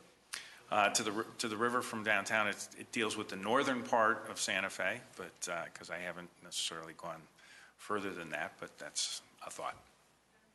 Which direction, south or north? From Main Street? Both ways. Both ways. How far? Well, We're going east-west here. yeah, east-west, Across. to the river. Right over top of the, take, you know. Oh, you're talking about that connection there? Yeah. Oh, yeah. Yeah, maybe we depress Santa Fe. And the grade, it stays at grade, or there could be an overpass either way, but I mean, that's a cool idea. Anyhow. Who can top that? It's not a competition. I mean, I'm saying we can't tell. One of our ideas. It's just for you. Go ahead. Well, I think that one of the things that is going to be important for us is how this sustains through the years, and looking for additional revenue sources beyond, some of the local shops type of thing. And that is kind of going for a market of tourism. Because we really have never done that in Littleton, actually designated like a market. And it wouldn't, I don't know that it would be so much, world-class tourism type stuff. But a lot more people are doing more staycations and stuff like that. And so there's a whole different pattern of the way that people, even local, are behaving in terms of recreation and tourism. So two things that bring it up. One is the Breckenridge Brewery, which I think is a asset, particularly in that world, because it's a whole world of tourism that's being built around that. And number two is the work that we're doing along the river. And that is, a lot of that work is being done in order to enhance the experience there. And so when you get people from communities that don't have those amenities, and they can quickly get here and enjoy that, then I think that may be a feature that we can have. And I think tourism is such a good industry because they come and they spend a lot of money and then they go away. And we don't have to, they don't cost us a lot of money, right? We're not going to get into the tourism tax, no.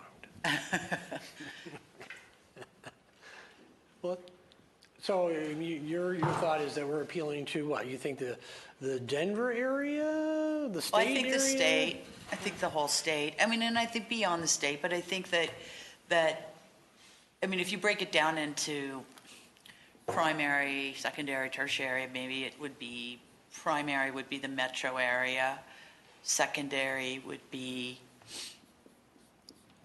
state, and then further, maybe the western region. Well, and you're capitalizing on some of the things you got going. I mean, we've got the concerts that are occurring, Right. Things like that. So they have a bigger mass appeal than just local. Right, and I think that you capitalize on things like the Breckenridge Brewery. You capitalize on things like Alamo. The Alamo it's a regional draw right now, and it's all over there along that Santa Fe area. So that would include, hotels, new restaurants, new amenities, other things tourists would like to do. Restaurants. Okay, cool. So David, that's the things you're thinking to focus to attract. Yeah, I'm just, in terms of, Sure. kind of looking at a reason to do, or a reason to have, we've got those amenities and capitalizing on them from a tourism standpoint to me. Well, that's a makes sense place right there. Because, we can always build a whole bunch more apartments over there and put in a couple more retail strip mall type things, but we have so many benefits right now, really unique, very unique opportunities along there that do not exist in the metro area right now. We are so far ahead of the game with that stretch of river in Littleton. And, you know, we can capitalize on that right now real quick and become the destination on that. Good. Bruce? I mean, I think a lot of what Deb said is right. I thought the demographic presentation was excellent, but it's stuff we've heard in one flavor or another Sure. previously, and I don't think you're gonna, I mean, the demographic trends are, they'll tweak, or you can dissect them one way or the other, but I think broadly speaking, they're valid. So whatever we're doing, if we do it with a flavor towards, I think what you were saying in terms of, say, more shopping, more restaurants, some shopping, some entertainment, some mixed use kind of stuff. Entertainment.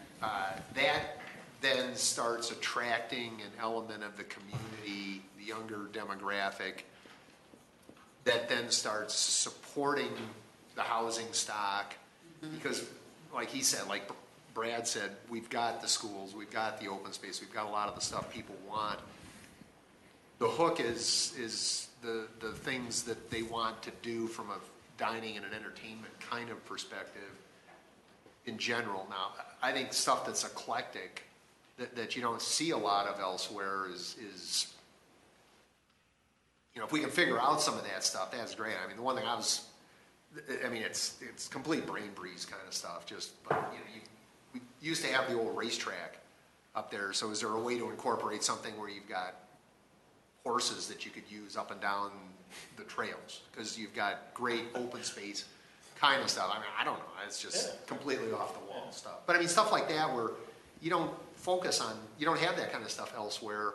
So the more stuff that's unique, the more you get people saying, hey, let's head down to Littleton and do do the Brack, do the Alamo, do whatever, do the river, get dinner. I mean, look at how popular, Platte River Grill is. Well, you can take the mayor's idea and meld the two together there. Yeah, well, and the motorcycle, community as well. I mean, there's a ton of people that use, we've got a Harley Davidson dealership, I mean, so that's an element.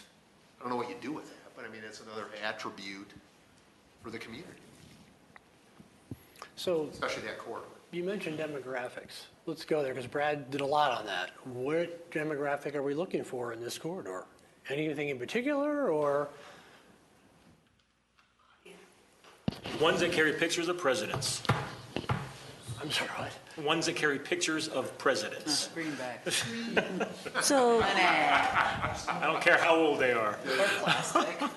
Or plastic. Well, and you don't have to. I mean, it's easy to say we're going after one demographic, obviously, but.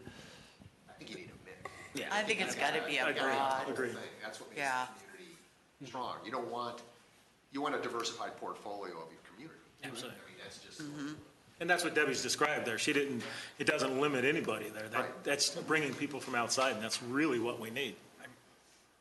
And then they come and they enjoy and they stay, because that's my head is really in not what we can do, not to change something in the next couple of years, but what we do in the next couple of years, how that is going to, what that's going to look like in 10, 15, or 20. And a shopping center is going to be done in 10 years. Yeah, because look at Aspen Grove. Aspen Grove will be 12 years old, I think 12 years old in November. So go back, what. Well, they tend to evolve. I mean, I don't mean to say that, I think the way Brad was painting the picture wasn't quite accurate. I mean, retail in general changes over every 7 years. Yeah, So, no, and I mean, my reference to Aspen Grove is that, 13 years ago, that land got rezoned to that. So there was a vision. I mean, that was a fight too, but that was a vision to do that. And now Aspen Grove is producing, they're our highest sales tax producing entity and have been for the last 12 years. So what decisions you make here, that long-term effect and what that looks like, that's why I think it's important. Well, and just to, Good decision. yeah, and to reemphasize what I think Deb is saying in part, which is taking what's between Santa Fe and the river and making sure there's connections and opportunities to leverage that. And some of that exists. Right now, Hudson Gardens has activities for adults. It has activities for kids. I take my grandkids there and read to them, during the day. And I will tell you, South Platte Park, you have the water table and the schools that use that. And I can tell you, riding my bike through the park over the last several days, there's guys out there, people birding and photography, and so it has a wide, diverse, some of it has family content. So Littleton has water. That's a commodity in this state. Yeah. Especially in the Front Range. Anyhow, what about the character of the road itself? Go ahead. Well, the issues of walkability, bicycle access, and those kinds of things would need to be incorporated into there because it fits. It fits the riverside at the trail and the access up and down. And then, there actually is a pathway that goes from the southern part of downtown underneath Santa Fe, something like that. It doesn't have to be a new bridge, but something that begins to create a attachment, and we have to consider ACC in that. Currently, ACC isn't really too community oriented. Is the students come, they do their thing, they leave. But in the future, there might be a way with walkability and accessibility that they go to the other side of Santa Fe. So there's potentially a population there. This is just my observation. I haven't been here that long. East-west connections to the river would seem really well done. I mean, why do we have huge railroad tracks for one thing? No, they're poor. The other thing with what you're saying about ACC is that, and I think that should be a feature of what we work towards, is how to provide more reason for them to walk off of that campus and into the community. And if you create some sort of events and activities and stuff, then maybe that's even the type of thing where that becomes a place where they can do art shows and move off that campus and into the community, and the same thing for other entities in the community. But to get some of these,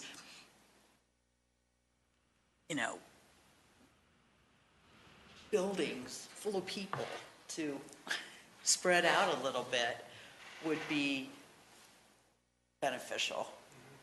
Yeah, at one time I was thinking if ACC was to host a conference and there was a hotel across the street that facilitated that, maybe that's the kind of synergy that you might be able to get. Yeah, exactly. Jim, are you, you mentioned a comment about the road.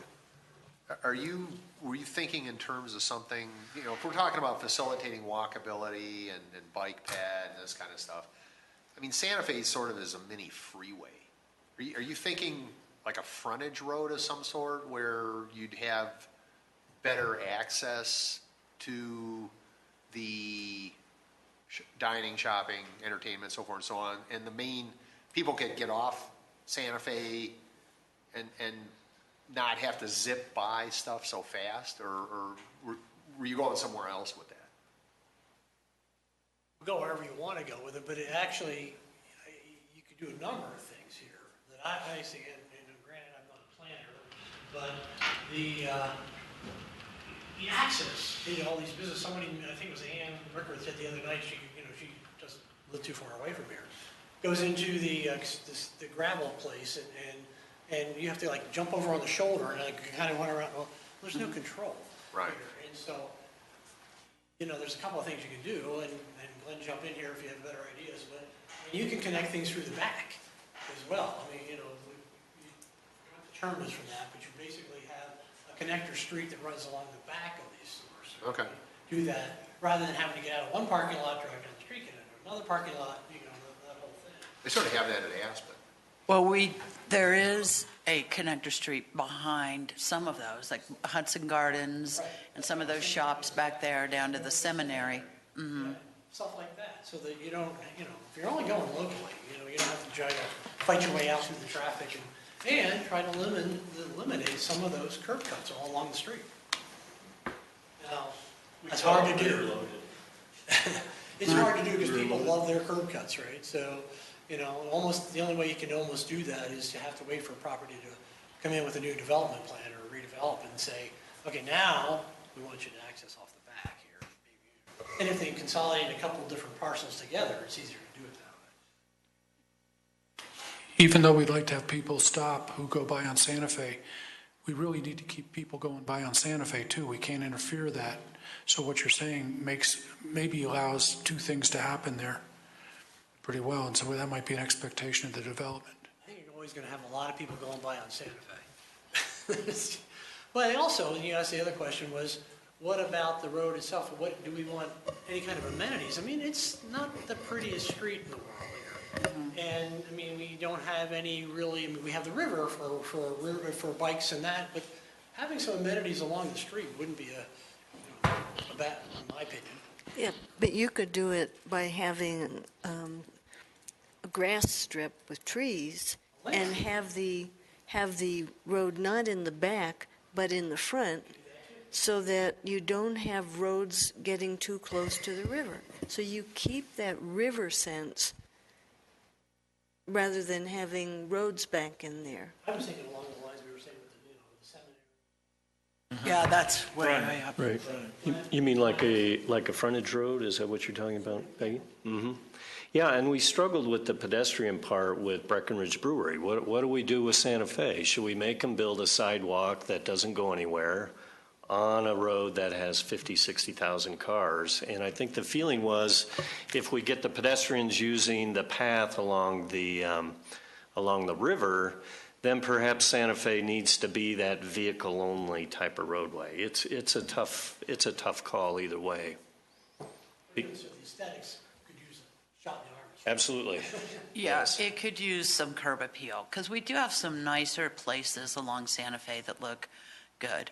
Seminary has done a beautiful job. Aspen Grove has done a beautiful job. Hudson Gardens. And so I would say anything that would go in there, I think that would be a huge priority to not ugly that up anymore. I mean, to the whole idea of just throwing all these parking lots in front of things, and I don't, there's got to be something being done out there that's creative with this stuff. We're not the only city that has something like a Santa Fe running through. So what else is something different, something creative, something unique? Well, it's not creative or necessarily terrifically unique, but undergrounding the utilities all Yeah. Santa Fe would be That'd be a big help. huge.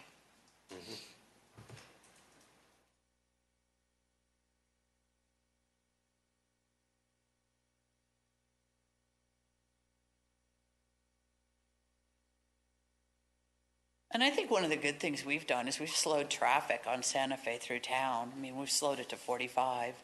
Right. So, it's 55 when you hit town, then it's 45, and then it goes to 50, almost as you hit Aspen Grove, so. Right. Additional traffic lights will do that, too. Yeah, well, we're getting one, but I don't think CDOT, Santa Fe's owned by CDOT, so, Dr. Todd or whoever else they can work for to do that. You got visual transportation plan, I'm sure. Yeah, they do have an access plan and they stick to it. So it's hard to get them to vary too much, CDOT. They don't But doesn't- control very much. Okay, reminder, we're looking for positive ideas, not barriers to implementation. So something that I'd like to see based on what's up there already, I want some things that are upscale, maybe combo of some upscale if we ever can get condos, and upscale restaurants, condos as opposed to apartments, if we can get them. Things that are going to attract some people with money. And we've talked about down at Enzer in that area, but maybe it could be in here, a really super sculpture garden, and things that give access, at least outlook onto the river. Maybe living units that really capitalize on the view.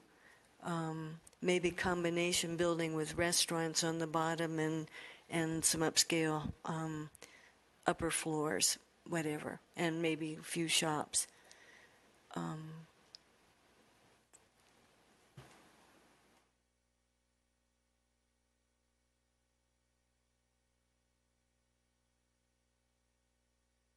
And don't forget the sculpture garden. Throw it in. Yeah, in the interest of time, why don't we move on, if you don't mind? And go on to Columbine. I'm not sure you'll have much to say about that, but we'll see.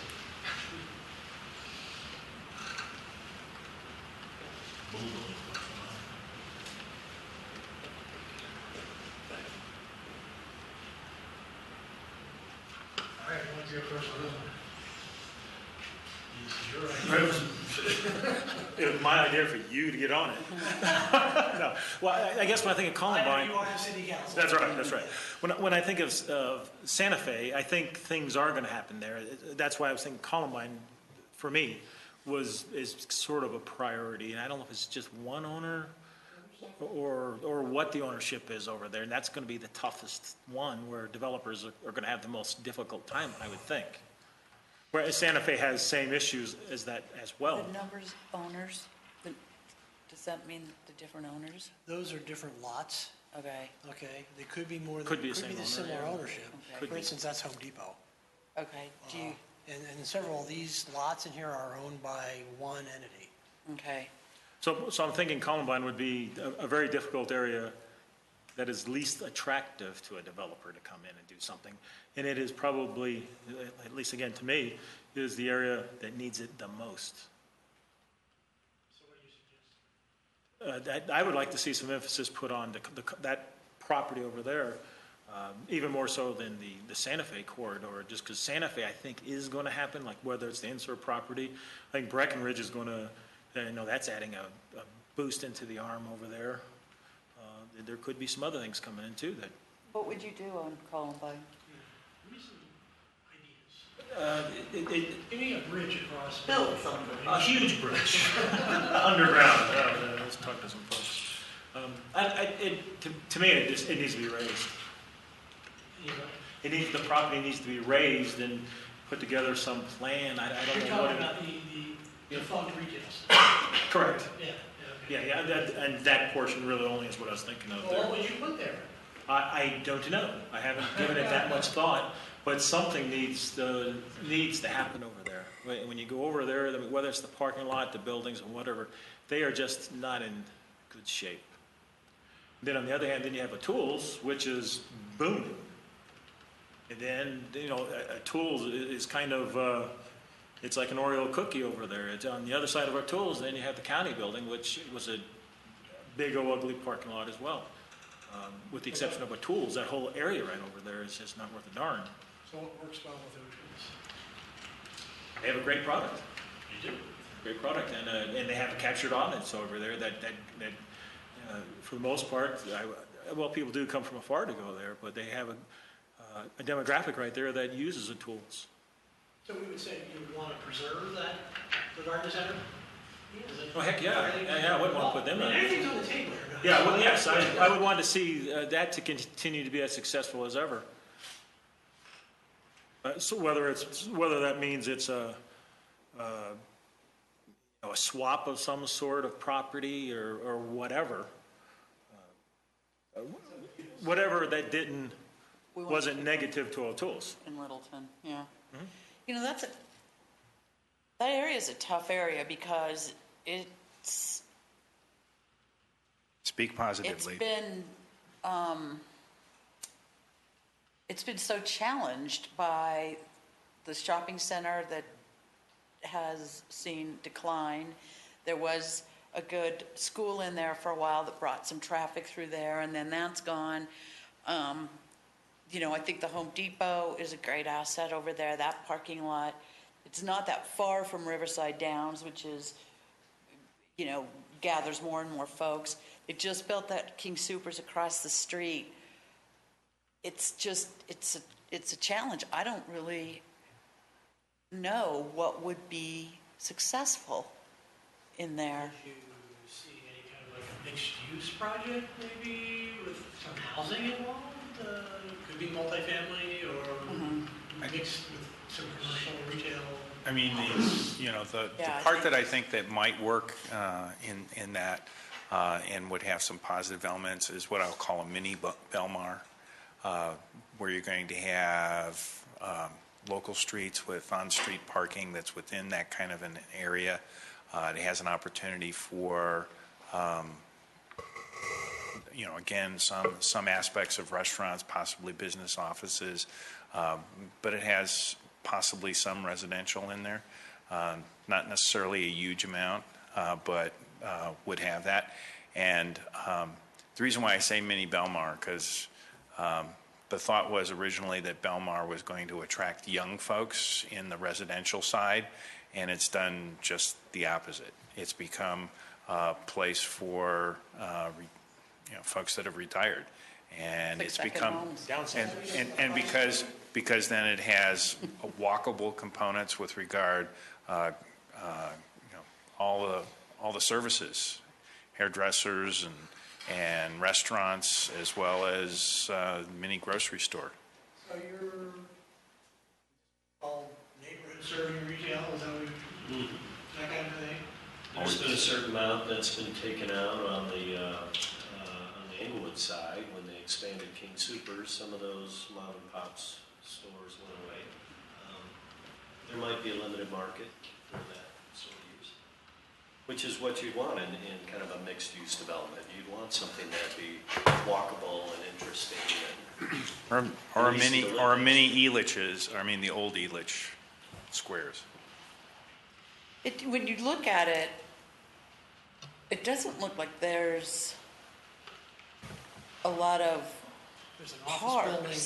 down there, there's a county has well, there's the their- pool. What is that building, Jim? It's a warehouse, I think? Yeah, it's their own They voting store Voting thing. machines in, so no traffic goes by that.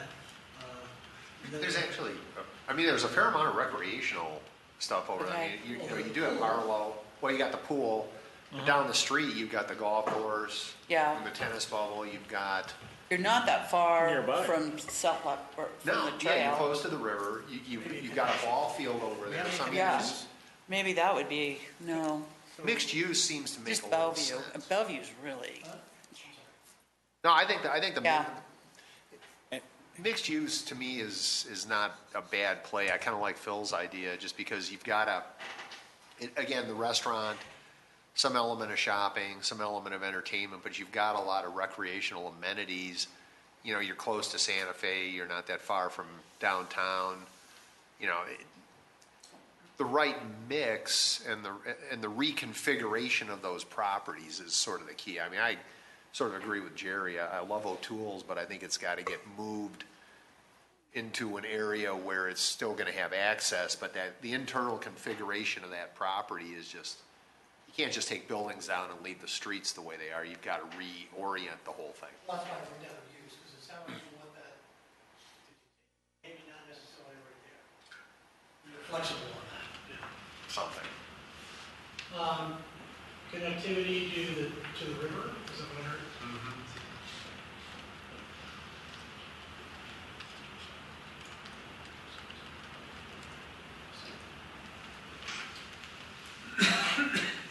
It might be a really good place to put some, what do they call it, workforce housing? Is that what it? Workforce housing? Saying affordable, Yeah, affordable, because there's a lot of small retail over there, a lot of, What about the Apartments in that area, there's already such apartments. I would say some of them kind of fit that category, where your Okay. normal workforce needs a place to live. It's also a pretty robust transit, bus transit Yeah. on there, federal anyhow. So it has good linkages to other places. That's good, because the younger people don't want a car. That's right.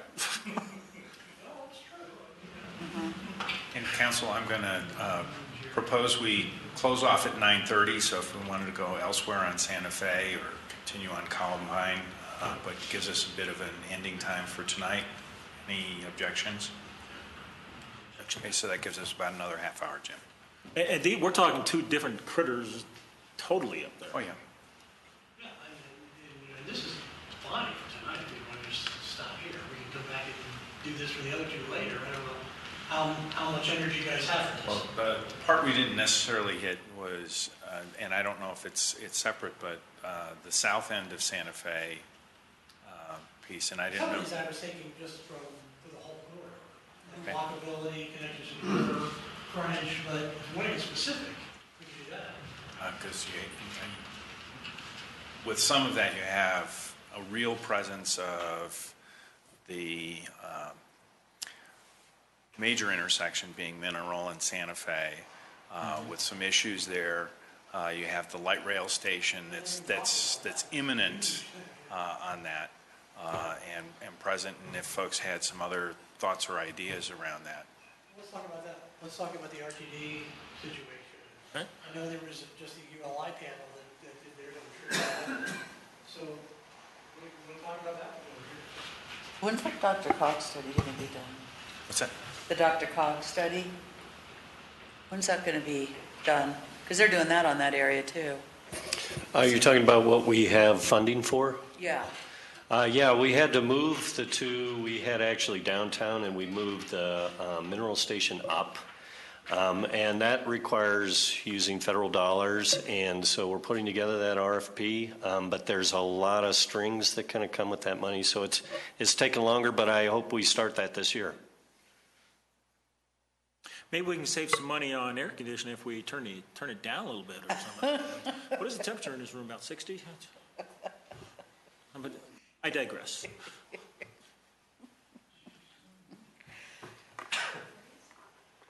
Okay, put it up there.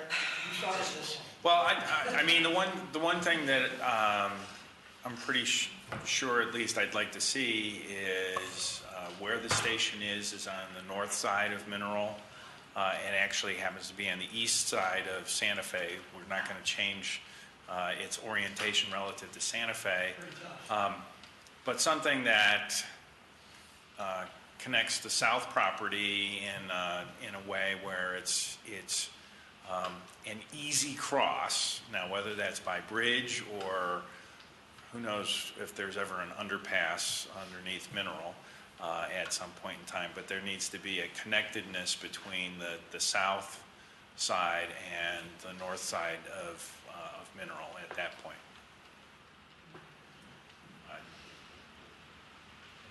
And Jim, I don't know how you roll in some of the thoughts that came from the ULI folks, but they basically said if we ever want to be doing something with regard the RTD parking, surface parking, and try and be creative with something like that, there would need to be a parking structure that would be developed that handles 1,200 or so cars, I think is the requirement on that.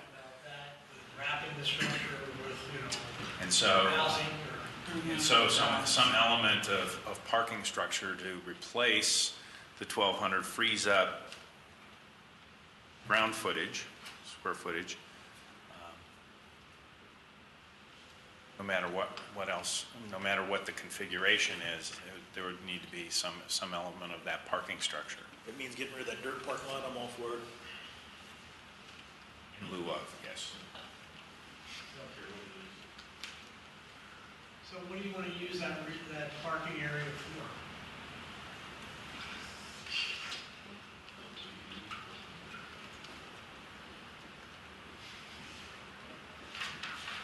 If you consolidate the parking in a parking structure, then what?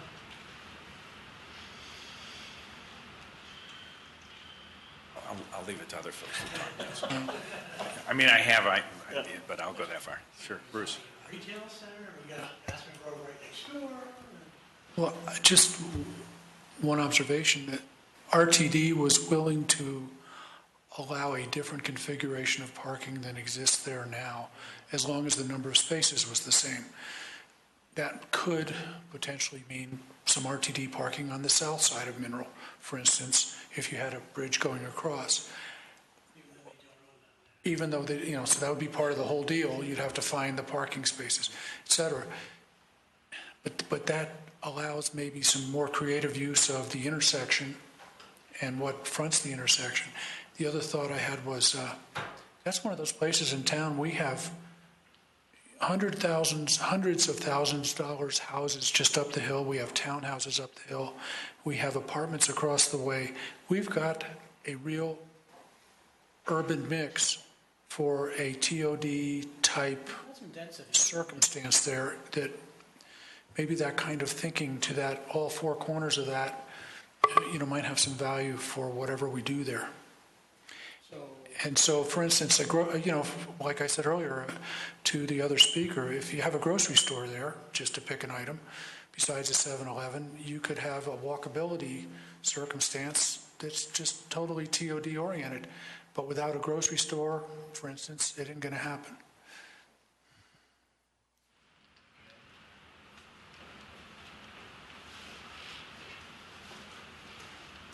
One of the challenges with that property is the whole retail aspect, because it is surrounded by, on one whole side, by open space.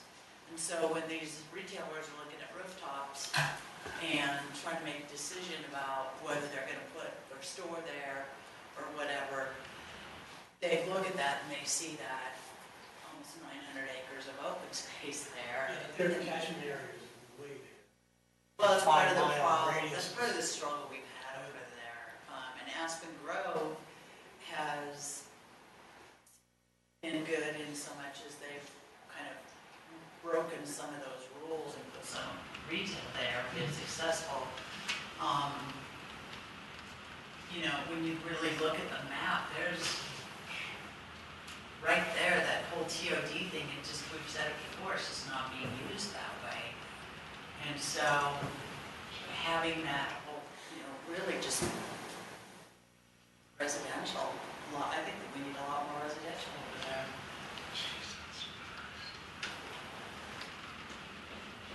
So more density, more variety. I don't think variety, I don't know. It's 110 acres, there's residential opportunities already zoned for it. The people that live on the other side of Santa Fe, they've got to get in their car to come over. And they're uphill. They're all uphill over there, right? And All these things are just, great ideas we're throwing out there. There's going to need to be a market analysis type of thing, like you're having to say, is it feasible to do a retail center over here, or is it feasible to build more housing? So, what are the features and benefits of that area too? I think the biggest one is the light rail. it is, definitely. And the open space. Yeah, it's lots of water over there. We've seen development, we just seen an angle right along the river, the light rail stop. Yeah. I think one of the strongest arguments I heard ULI make was create blocks, and that way you can do your parking in pieces and allow the market to develop.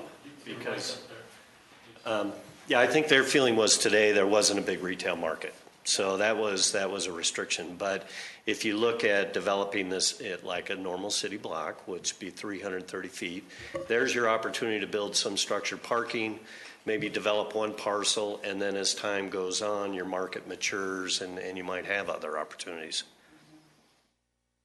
And that also makes it very connected when you stick to that 300-foot block kind of form. So we talked about this area before, so I'll go back to what I said before. I would love a stadium of some sort. I would love possibly Wrong. I'm talking into the clip. Sorry. I was talking into the clip, not the mic. No, this is the one that is for me. If I talk into the right piece of it. Thank you. It's only one direction. I would like a stadium of some sort, playing some kind of stadium for some kind of sport. I'd love to have. Scale-wise, what are you talking about? Stadiums can be, we're not talking. Well, let me just tell you the whole piece. Well, no, but whatever. But something significant for some significant sport, whatever it is. But most of them have been taken by other communities. I'd love to have some upscale restaurants that had views of the mountains. I would love to have, if we didn't have a sculpture park where I first mentioned it, I'd love to have it there. I'd love to have good access to the river and an incredible, iconic bridge going across Mineral to connect so people can get over to some of the retail and so forth. But part of me also wants to say we're planning all this out, and we're not the ones who do market analysis that would really say what somebody thinks is going to make it and what somebody's willing to invest to make that. But I'd really like to see that as an incredibly special place, drawing a lot of people who are going up and down the South Platte, drawing people who might live on the spot, drawing people who are driving on Santa Fe and on Mineral. I just think that has huge, huge potential.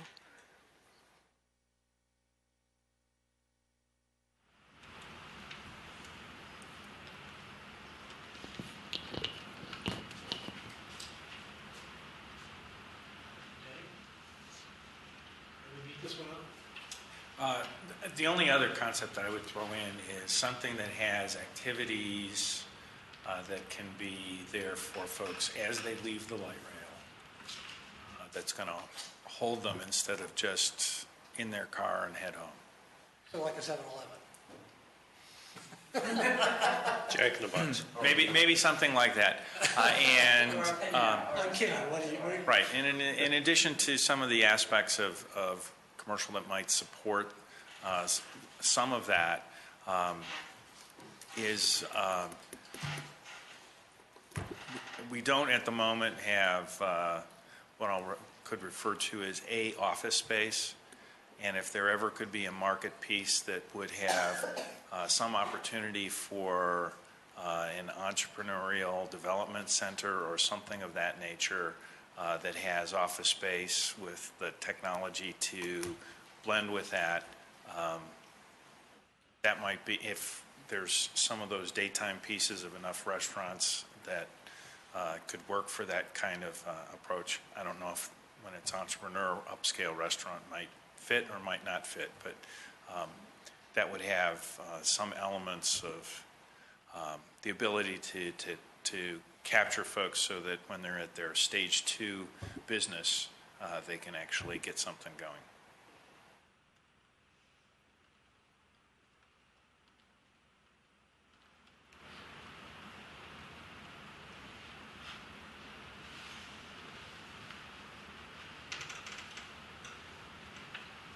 Any thoughts?